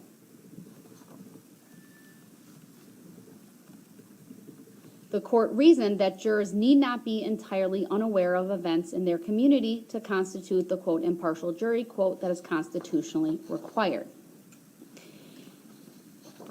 The Wisconsin Supreme Court similarly upheld the denial of a motion to change venue in Hebard versus State. In Hebard, the defense requested a change of venue where jurors had prior opinions and knowledge, but affirmatively stated they could remain partial through setting them aside. The defendant claimed error in that case, which stemmed from an incident in Brown County. Upon review, the Wisconsin Supreme Court again relied on the McKissick factors to assess whether the trial court abused its discretion.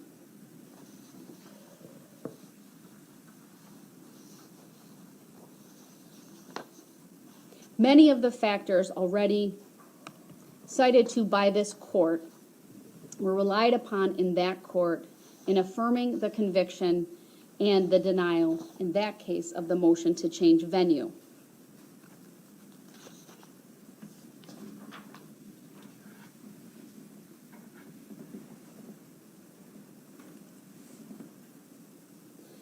In doing so, the court held that the use of voir dire examination to eliminate jurors with this knowledge was proper, as jurors are not excused for cause by being newspaper readers or even for having formed an opinion from such reading.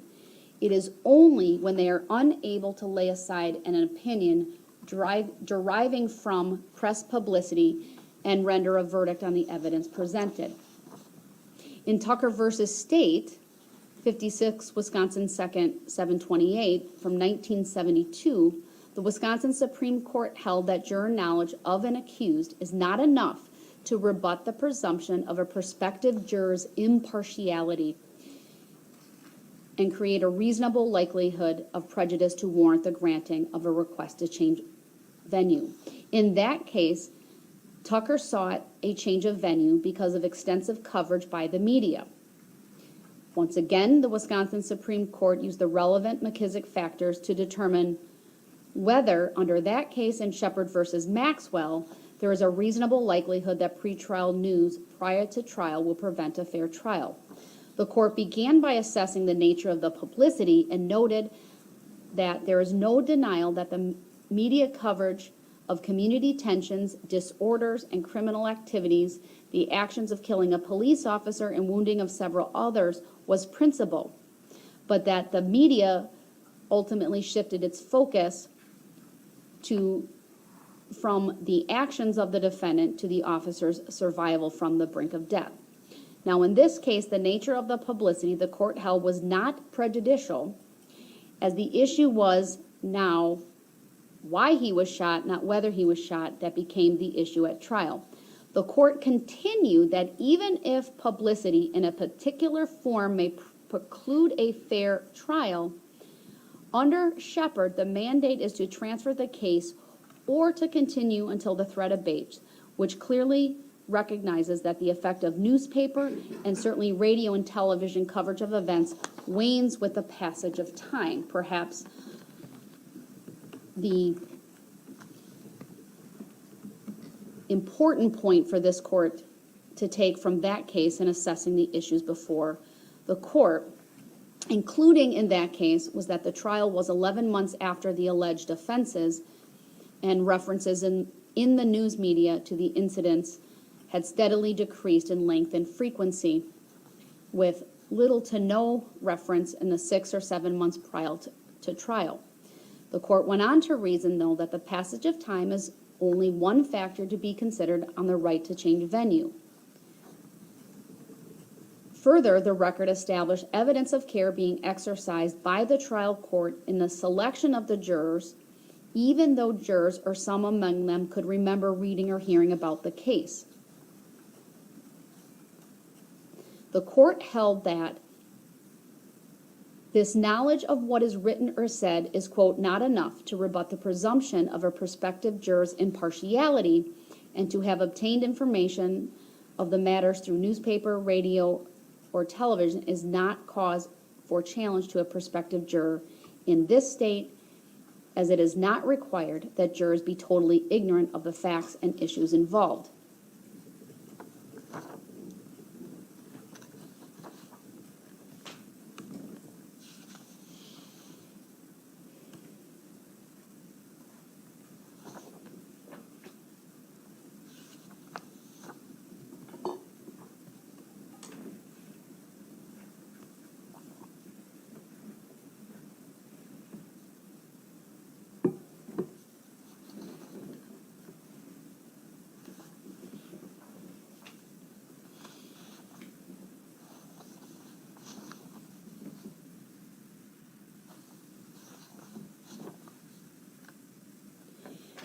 As set forth already, a motion for change of venue is addressed to the sound discretion of the trial court. That discretion is guided by constitutional requirements that the accused is entitled to a fair trial, including an impartial jury. Where there is a reasonable likelihood that prejudicial news will prevent a fair trial, the trial courts must transfer the case or take strong measures to ensure the accused receives a trial by an impartial jury free from outside influences. The constitutional guarantee of a fair trial before an impartial jury is not synonymous with a change of venue. A change of venue is only one method of guaranteeing a fair trial. The court may look to other methods, including an expanded and carefully crafted jury selection process. To put it another way, even in the face of pervasive and adverse publicity, a change of venue is not required where the court takes strong measures to protect a defendant's right to an impartial jury free from outside influences. In evaluating the motion to change venue now before the court, it is imperative that this court discuss the McKissick factors. 1, the inflammatory nature of publicity. There can be no doubt that the Waukesha Christmas parade incident and the case against Mr. Brooks have received widespread public and media interest. The state conceded that the actions of Mr. Brooks received a high degree of publicity initially following his arrest, and caused the surrounding Waukesha County community to rally in support of the victims. These events included prayer vigils, fundraisers, support groups, and other community relation events, many of which were covered by local media. The articles cited are generally objective and focus on the factual circumstances of the events, whether those events are regarding Mr. Brooks himself, the response by the community and city officials, victims, or court proceedings. While not specifically addressed in the briefs, the court is aware of publicity across a variety of platforms: print, broadcast, internet, and social media. Many articles and news stories have been printed and aired. Coverage of the incident and related community impact has included the following: footage of the parade, both what I will describe as the footage near the beginning of the parade route near White Rock and Maid of the Ford Escape driving past parade participants and spectators just prior to any participants or spectators being hurt or killed. 2, the band footage, which, depending on which version is shown, and probably all of it, is graphic video showing the red Ford Escape driving at band members. Most outlets stopping the video short of the vehicle striking anyone due to its graphic nature. The court also considered the photos and footage of Mr. Brooks himself, including the booking photo, which this court agrees is an unflattering picture of Mr. Brooks. 2, the photos and images and footage of Mr. Brooks wearing the green smock. Again, in custody, and unflattering, but not unique to Mr. Brooks. While not every day, it is not uncommon to see an individual produced from the jail in this attire. 3rd, his in-court appearances while wearing the standard orange jail attire and mask with a bailiff escort. 4, the Ring doorbell footage of the arrest. Court also considered that photos of the victims have been publicized. Photos of the victims, especially those of the 6 killed and their names, have been widely reported during the initial days and weeks following the incident. There were also photos, images, and footage of the vigils, plural, and the makeshift memorial. No doubt, news reports, both video and print, on various topics initially permeated this area. Other reporting included of the incident, community response, recovery of victims, funeral services for victims, Mr. Brooks' other legal matters, and history of contacts in the justice system, and criticism of the justice system and the alleged failures of it, and bail reform. Social media has popped up. There was reference to the community Facebook page and other social media applications. The courtroom proceedings have been live streamed. Photos, recordings have been played on news media as well. November 21 of 2021 will no doubt be a day many people in Waukesha County do not soon forget. It is not every day a vehicle drives through a parade. However, in general, the nature of the publicity has been factual and objective. Even the news articles, whether online or in print, that criticize Mr. Brooks being out on bail and the calls for bail reform were objective and factual.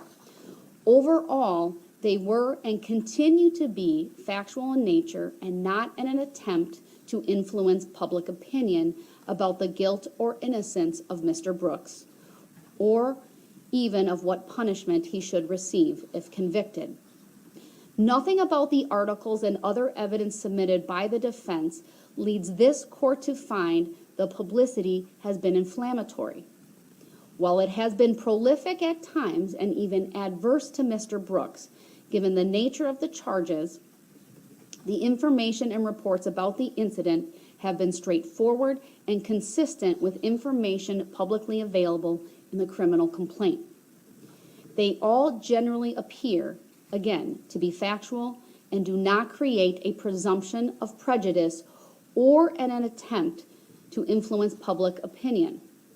Nonetheless, the parties will be able to question jurors during the jury selection process about whether any exposure to publicity has resulted in the prospective juror forming any opinions related to this case that would impact the juror's ability to be fair and impartial.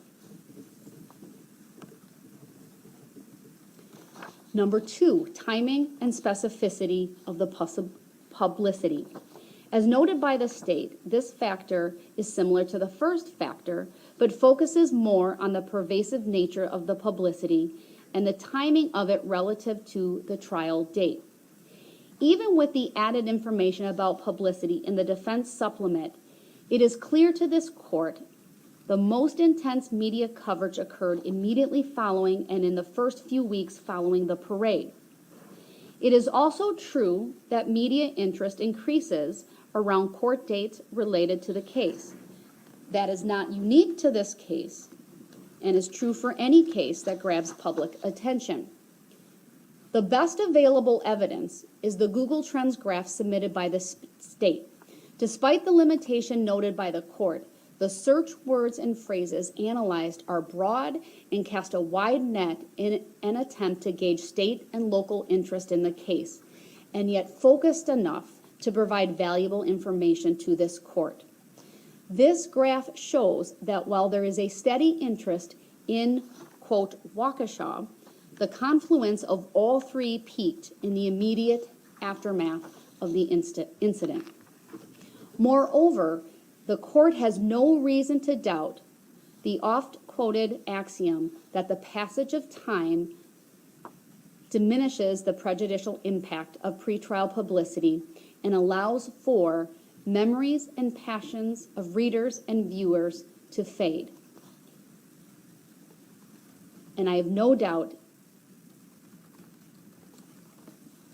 that will be the case here, noting that the trial in this case is scheduled to start almost 10 months after the incident occurred.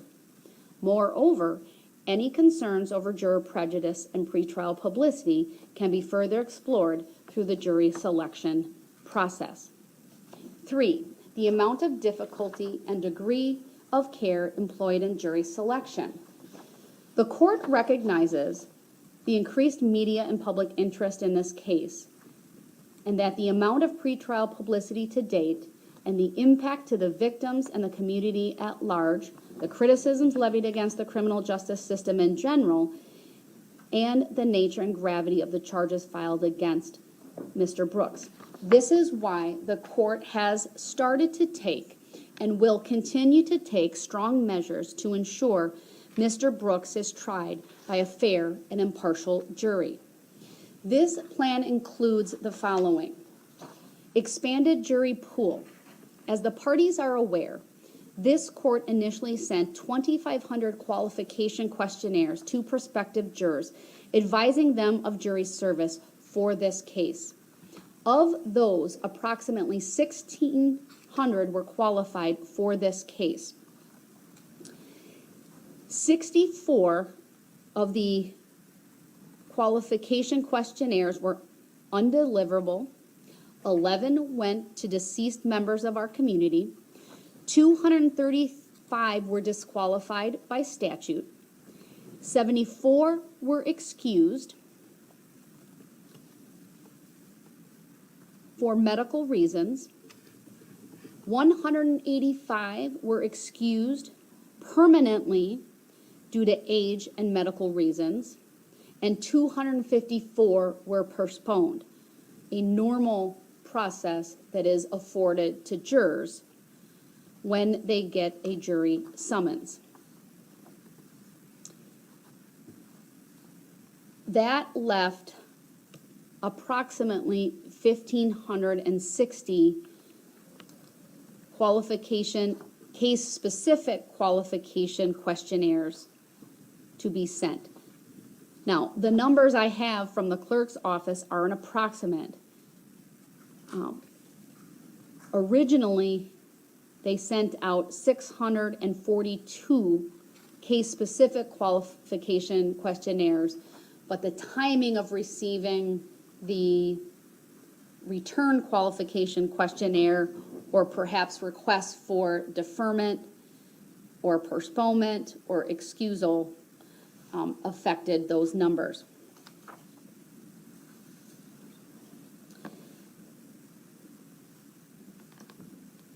For this expanded jury pool, the court then carefully drafted a comprehensive case-specific jury questionnaire, a questionnaire that was primarily drafted by the parties and approved by the court. This 115-question, 30-plus page document was generated with significant input by the parties and ultimately approved by the court. All but a small number of proposed questions were included in the questionnaire. Prospective jurors are asked about things including their familiarity with the allegations against Mr. Brooks, the parties, witnesses, victims, both individuals and organizations impacted by the incident, pretrial publicity, and whether they have formed opinions about Mr. Brooks' guilt or innocence, among other topics. 2 days are set aside in late August to discuss the questionnaire, what I have termed a questionnaire conference, at which time the parties will be able to strike jurors for cause, either by agreement of the parties or with approval of the court. The number of strikes for cause is unlimited. In addition, once that process is completed and at the start of trial, the court will take as much time as necessary to impanel a jury. This will be done initially by group voir dire led by the court, with an opportunity given to the parties to submit proposed questions. The court will also engage in individual voir dire led by the court with follow-up by the attorneys as needed, including in the areas of what I would call red flag answers, incomplete answers, and on the topic of content of media exposure, timing, and nature. Again, all tailored to whether the prospective juror has formed an opinion as a result. That is just a sampling, and of course not the entirety of the questions that will be asked. I will reiterate, both parties will be given a sufficient opportunity to submit questions to be asked during this time, and the court will allow for not only individual follow-up, but attorney-led follow-up as well. I've already talked about the unlimited strikes for cause. This is true not only for the jury instruction or the jury questionnaire conference, but during the voir dire itself when we are face-to-face with the prospective jurors. The court is also going to give the parties additional preemptory strikes. In a case such as this, the parties would normally have 7 preemptory strikes, 6 because the charges include an intentional homicide charge, and 1 for the alternates. I am going to, in my discretion and pursuant to my inherent authority, give a total of 4 additional strikes for a total of 10. So 6 plus 1 for each alternate impaneled, the goal of which is to seat 16 jurors, of which 12 to ultimately decide the case. The media order, this court, the general order that has been referenced previously will continue. That includes an aspect of juror privacy. And as outlined below, a modified sequestration requirement. While it is true that this factor cannot be fully evaluated until after the jury selection process has concluded with 16 jurors, it also provides the defense with the opportunity to re-raise the issue of venue should justice so require.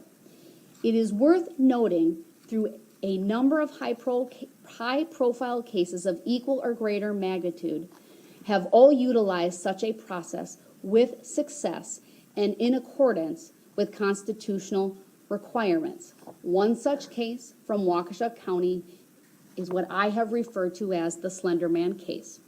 In that case, the change of venue motion was denied. There was a case-specific questionnaire, and the court impaneled 4 alternates, among other things. The court has already discussed Skilling and Sarnev. Another case of note, although from another district court, so federal district court, is the Mitchell case. Now, while most people may not recognize that name, they undoubtedly will recognize the name of Elizabeth Smart. That case was the federal kidnapping case related to her. And it is that case that I referenced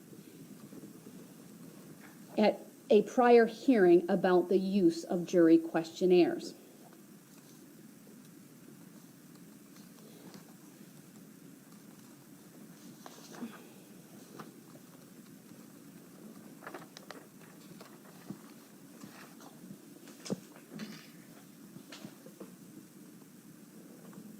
The court, in looking at the size and characteristic of Waukesha County, would also note the following. Waukesha County is the 3rd largest county in the state of Wisconsin, only being eclipsed by Milwaukee and Dane. According to the official final estimates from the 2020, I believe, census in comparison to the 2010 census, the final estimate for the population of Milwaukee is almost 950,000, Dane 551,000, slightly over, Waukesha 410,000, and then it drops significantly. Brown County is the next county with 267,000, Racine is next with 197,000, Outagamie following with 189,000. Dane is the most similar in size and had a 2020 master jury list of almost 381,000, roughly 70,000 more than Waukesha's master list of 311,000 plus. The master list for 2022 in Waukesha County is actually closer to 314,000. So any other county outside of Milwaukee and Dane would no doubt pose a significant, or would be significantly smaller and provide a significantly smaller jury pool than that available in Waukesha County.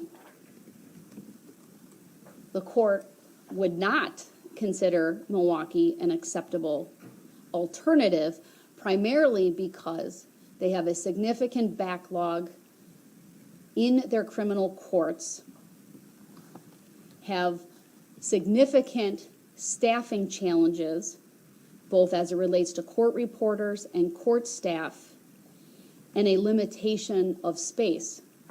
Of course, the court could consider a jury from there, but as I will get to momentarily, the court does not consider that necessary.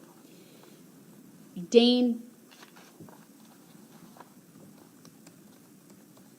I do not believe, is similarly situated to Waukesha County and appropriate for this court to consider in the change of venue request and the paneling of a jury outside of the county. Turning back to the McKissick factors, number 4, juror familiarity with publicity. As has been stated almost ad nauseum during my decision here today, a juror need not be unfamiliar with the facts of a case or even the parties involved. Jurors need not be excused based solely on the fact that they follow local media or are an engaged member of the community. They need not be ignorant or a blank slate. What is important and constitutionally required is that the jurors be impartial. This factor is focused on whether the prospective jurors can set aside their prior knowledge of a case and return a verdict based on the facts and information presented at trial.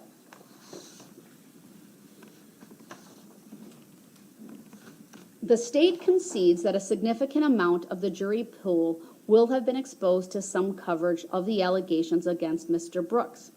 The state also correctly points out that exposure to the incident does not necessarily require a juror to be excused. Knowledge of a case by potential jurors does not inherently warrant a change of venue, but instead can be explored and subsequently remedied through a vigorous voir dire process. The court would also note that the city of Waukesha is not the county of Waukesha. And it is the city of Waukesha that has been primarily impacted by this incident. And I think that is borne out through the review of the jury questionnaires that have been provided. The court also takes issue with the defense characterization of the potential jury pool based on the information provided in the jury questionnaires. The court's own evaluation yields a prospective jury pool warranting further evaluation of nearly 70% of the almost 1,600 questionnaires reviewed.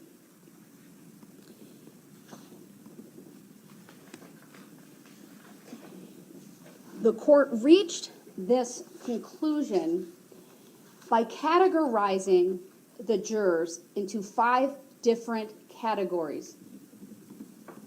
Those being clearly admissible, likely admissible, neutral, likely inadmissible, and clearly inadmissible. By looking at categories 4 and 5, likely inadmissible and clearly inadmissible, the court reduced the prospective jurors by 287 for likely inadmissible and 166 for clearly inadmissible. As I indicated, other individuals fell within neutral, likely admissible, or clearly admissible. Of course, those jurors warrant further examination. That is the process of jury selection. And of course, these numbers could even change following the jury questionnaire conference that is scheduled to be held in August. The defense wrongly assumes that blank or incomplete responses means a jury or a juror is biased or prejudiced. Such a position is not supported by law. The law affords all jurors with the presumption of impartiality. A missing or incomplete response might be indicative of bias or prejudice depending on the answer or even other answers provided in the questionnaire, but such an analysis is missing here. At a minimum, the court and the parties are entitled to follow up with those prospective jurors during in-person voir dire, all of which could lead to a rehabilitated juror depending on their responses. The defense fails to take into account this process that is scheduled to start in August and for which the court has set aside 2 entire days.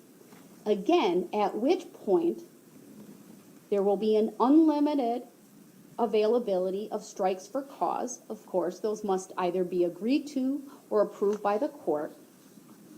And then again, at ultimately the trial in this case, a further in-person opportunity to strike jurors for cause.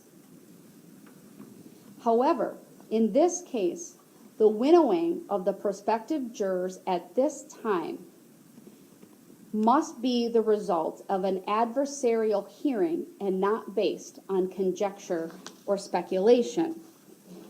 The court just wants to note that at the time that I analyzed all of these questionnaires, not all questionnaires were received. Overwhelmingly, the vast majority of them had. My numbers are of 1,554 jurors that have responded.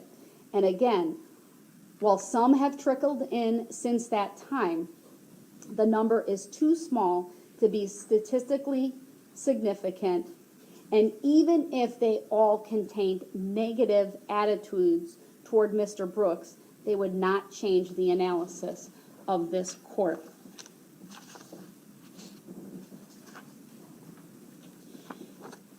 However, even if this court were to strike the prospective jurors at this stage that are highlighted by the defense, that would leave 148 jurors subject to in-person voir dire. I don't agree with that number because, as the state pointed out, there is a funneling of jurors and perhaps some duplication, but most importantly, too many assumptions attendant with the responses or lack of response by many of the jurors on select questions. I also looked at two of their criteria that struck 27 or 28 jurors who had knowledge of the court proceedings and 27 or 28 that had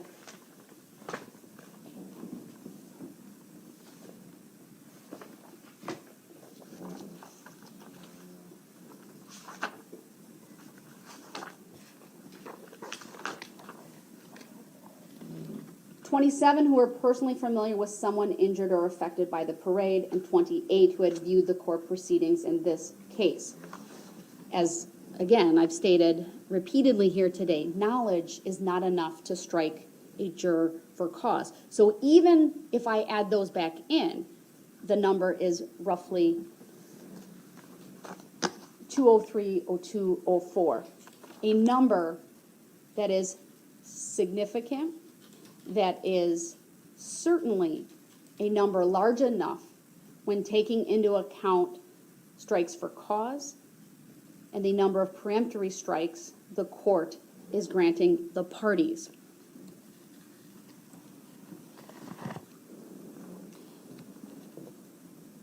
Your Honor, I do want to correct something factually. Sure, go ahead. We didn't exclude people if it was left blank. They were included. And so when I wrote that a left blank answer, just a failure to answer, we assumed the answer was no. That was because, like, for instance, if a question was, do you know somebody at the parade or did you attend the parade? If that was left blank, then we did not include them in that tally. So I think the opposite of what you just said. Thank you. And then additionally, because this has been talked about, and I tried to clarify this in the supplement in terms of the counting, but that tally would not include any duplicates. And so the numbers for those individual ones are much greater in terms of the overall people that would have reported those things. But it was, for instance, if you had answered yes to that first filter that we suggested, the subsequent counts would only be those that had answered no to that first filter, if that makes sense, and then on and on and on. So we Understood. didn't have any duplicates. Understood, thank you. As to that, the court would note, so with that funneling and the lack of duplication, the case law makes clear that knowledge, familiarity, do not alone cause a juror to be biased or prejudiced.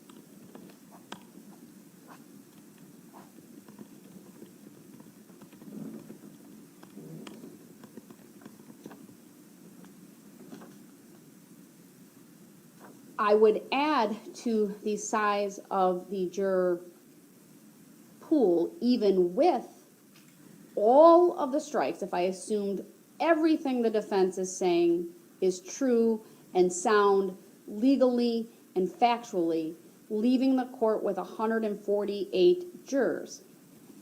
I checked with the clerk's office on the recommendation from the Director of State Courts on the number of jurors we would typically call for an intentional homicide case. I was told the clerk's office would summon 50 in hopes that 40 showed. So when in relation to that recommendation, which by the way is not pulled out of thin air, it is based on years and years of data on the number of jurors actually questioned during voir dire in the state of Wisconsin, and I believe in consultation with the National Center for State Courts. 148 versus 40, clearly a number sufficient to impanel a fair and impartial jury here in Waukesha County. Turning next to number 5. Defendant's utilization of peremptory and for-cause strikes. Again, this is another criteria that cannot be fully assessed ahead of time.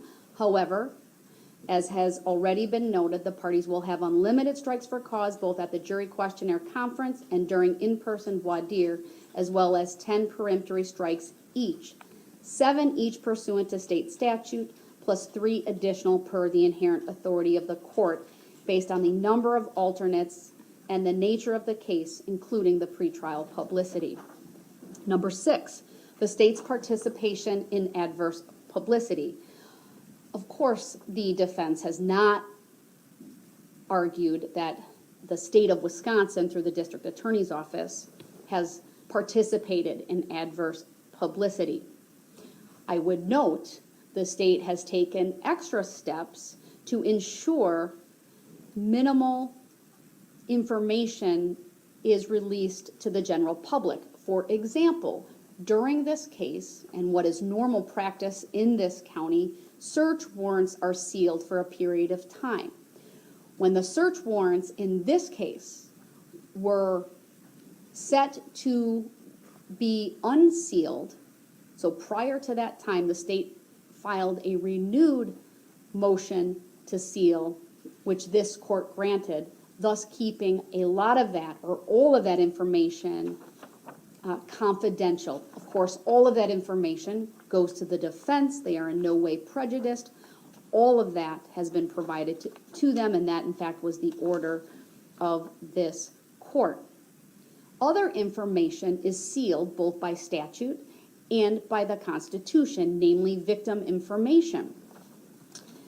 This court, not just in this case, but in every case, the state files a motion to seal the victim identification key. Now, in this case, the state has taken an extra step by asking that all of the filings pursuant to the court's scheduling order be sealed. The court signed that as well to, in fact, limit information to the public and thus the potential jury pool.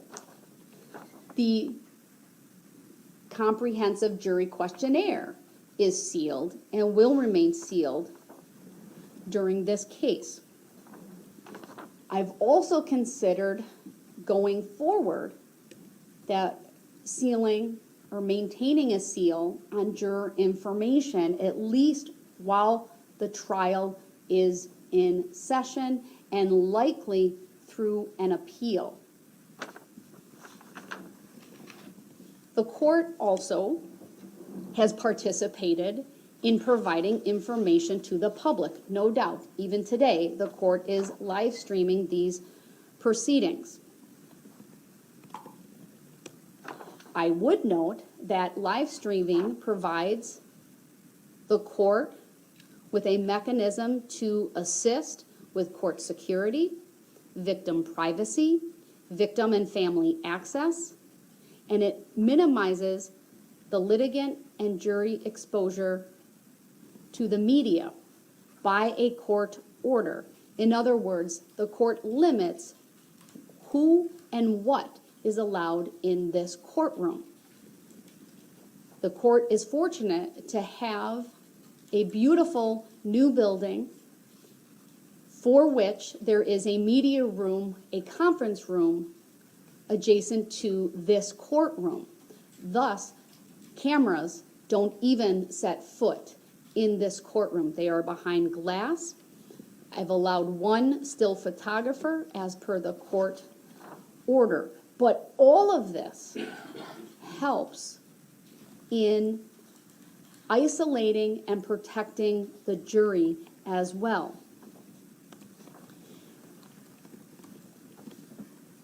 I've talked, of course, at length about the jury selection process. And even though this court has live streamed, I do not believe that in any way creates a prejudice to Mr. Brooks. A standard question in this court's voir dire script is to ask jurors what they have seen or heard about court proceedings or read, or if they have read any court-related documents. My standard question is really a general one related to their familiarity with what I call CCAP and the Wisconsin Circuit Court access, and includes a question specific to whether anyone has researched the case. I will, of course, continue with that during the group-led or the court-led group voir dire and follow up as needed.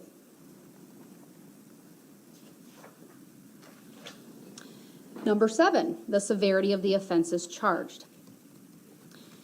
Mr. Brooks is charged with 83 total offenses, 18 of which are homicide-related charges, and faces significant exposure. The loss of life and the intentional homicide charges are no doubt one, if not the most serious of crimes charged in the state of Wisconsin. I also want to acknowledge the unusual circumstances of this case and the crimes being accused here involving Mr. Brooks's conduct at the City of Waukesha Christmas parade. No doubt, these charges are serious. No doubt, the immediate impact to the City of Waukesha significant. There are 61, let me back up. There are 6 named victims for the intentional homicide charges and 61 other named victims related to the reckless endangering safety charges. There's also the victim of the domestic abuse charges. But these facts alone are not dispositive on the change of venue request. Regardless of whether the trial is held here, some other place, or a jury impaneled from elsewhere, the same charges will be tried. On balance, and in light of the other considerations, the court is nonetheless able to ensure that Mr. Brooks receive a fair and impartial, a fair trial with an impartial jury here in Waukesha County. The last criteria, nature of the verdict returned, of course, is not relevant at this stage of the proceedings as we are pre-trial. In conclusion, the court, of course, started by asking the following question. When does the publicity attending conduct charged as criminal dim prospects that the trier can judge a case as due process requires impartially, unswayed by outside influence. Given the facts presented in this case, the relevant statutes, constitutional provisions, and case law, it is clear to this court that a change of venue is not required. This court is committed to ensuring that the rights of Mr. Brooks to a fair trial and an impartial jury are protected. In this case, the defense has failed to demonstrate that there is a likelihood of community prejudice so pervasive as to preclude the possibility of a fair trial in Waukesha County. The defense has also not demonstrated actual bias or actual prejudice in this county. There is no doubt in the court's mind that an impartial jury can and will be impaneled in Waukesha County with the strong methods outlined today. For all of these reasons, the motion to change venue is hereby denied. For the same reasons, the motion to impanel a jury from another county is also denied. Now, this court has considered the request to sequester. Sequestration in and of itself can be a hardship on jurors, being away from their family as well as work and other obligations. The jury trial in this case is currently scheduled for 1 month. To ensure adequate time has been set aside for in-person voir dire, the trial, and deliberations. Some prospective jurors, although willing to serve, expressed concern over sequestration and the hardship it would cause to be away from family and other responsibilities. The court is not unmindful of the challenges of sequestration for jurors. However, in order to ensure Mr. Brooks is tried by an impartial jury, this court will grant in part the defense request for sequestration and allow for modified sequestration as outlined as follows. Once a jury of 16 is impaneled, juries will be sequestered at the courthouse during each day of trial, but allowed to return home at the end of the day, what this court will refer to as the Kenosha Way. This was a prophylactic used during the highly publicized trial of Kyle Rittenhouse last year, and one which this court viewed as being appropriate and meeting the needs to ensure a fair and impartial jury. These jurors will meet each day at a different undisclosed location for transport to the courthouse by the clerk's office and law enforcement. This will ensure that jurors are kept separate from victims, witnesses, attorneys, and the media. The clerk's office will be responsible for transport of the jurors to and from the meeting locations. The jurors will use a secure entrance when coming to and from the courthouse and will be escorted by the jury bailiffs and law enforcement. This will not be an entrance accessible to the public. Jurors will be referred to by numbers assigned to them by the clerk's office. Please note, this is not an anonymous jury. The parties will have full access to their biographical information as they would in any trial. But in lieu of sequestration, this is an important step in ensuring the jurors remain impartial. Juror information will be sealed while the case is pending and through appeal or as otherwise provided for by statute, whichever provides greater privacy. Any request for juror information will be considered on a case-by-case basis and decided pursuant to the sound discretion of the court. Lunch for the jurors will be provided daily by the clerk's office. Jurors will have limited access to their personal electronic devices during the day, except during the longer recesses and lunch. Jury Instruction 51 will be read at various and multiple points during the trial including at the start of voir dire, a summary of the instruction at any breaks, and at the end of each day. The general order will remain in full force and effect during these proceedings.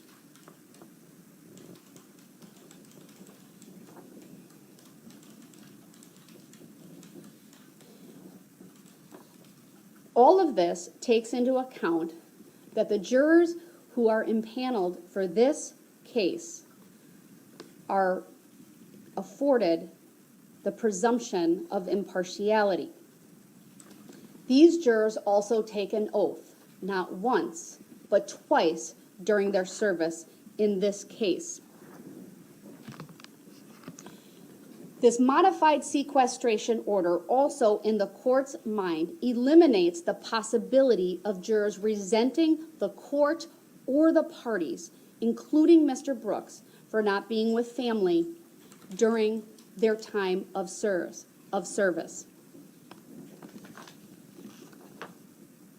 I'd also note that more jurors were willing to serve with no sequestration order.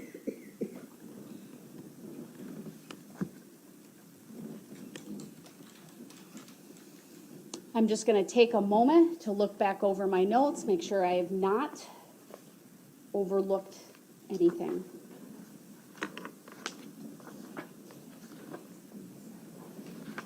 Did you get that population? Thank you.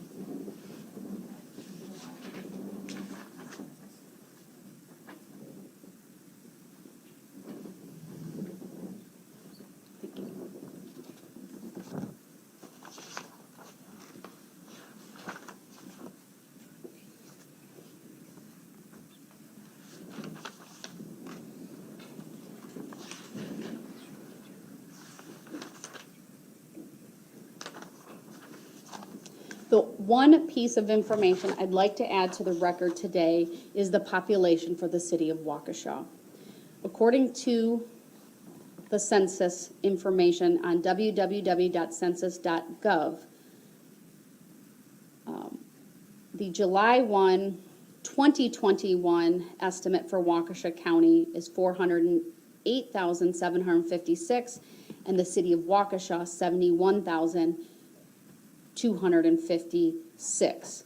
That number is significant because, as I have stated, the primary impact of this incident is within the city of Waukesha, not the county of Waukesha. Undoubtedly, there will be people within the county, not a citizen of Waukesha, that are impacted by this incident.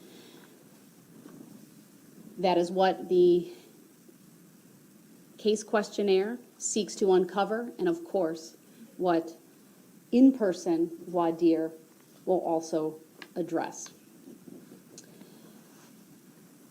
That then concludes the hearing today. Are there any additional requests at this time from either of the parties? From the state? Nothing further, Your Honor. Thank you. From the defense? Yes, the court had given us until, I believe, July 1st or June 30th to enter any special pleas, and it is Mr. Brooks's intention to change his plea to not guilty by reason of mental disease or defect.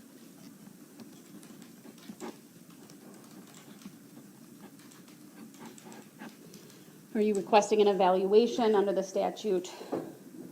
We are. Are you requesting any specific entity or doctor perform that evaluation? We would request Dr. Westendorf. I do have her contact information. In light of that request here today, does the state have a request? Well, we actually have Dr. Collins on retainer for this case, Your Honor, in the event there was a special plea entered. So I don't know if Dr. Westendorf is able to serve, but if that's the defense request, that inquiry, certainly we have no objection as long as there's no conflict for her. And then, yes, we are requesting an evaluation by Dr. Collins. Do you want a couple of days to look at whether there's a conflict, since I believe they both work for behavioral consultants? Yeah, I didn't know that they had Dr. Collins on retainer, and so if we could, I don't know what your preference would be, if it should just be like a proposal in writing for the doctor to be appointed. Sure, given the request here today and pursuant to state law, the court will appoint a doctor to evaluate Mr. Brooks in relation to his special plea. The state has already indicated it has Dr. Collins on retainer, so I'll appoint her for that purpose. I'll withhold naming a specific doctor for the defense until you can verify Dr. Westendorf is able to do that. If so, I will gladly appoint her. If not, simply provide another name to the court, and I will appoint that person. At this time, I'll reserve whether a third doctor under the statute is an appropriate exercise of discretion by the court. Anything else then from the defense? No. All right, then that concludes the hearing. Thank you, everyone, for being here. Thank you.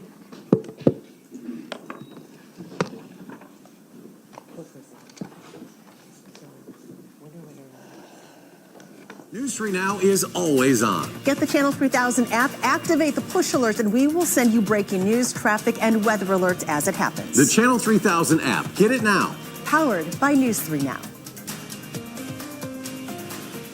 News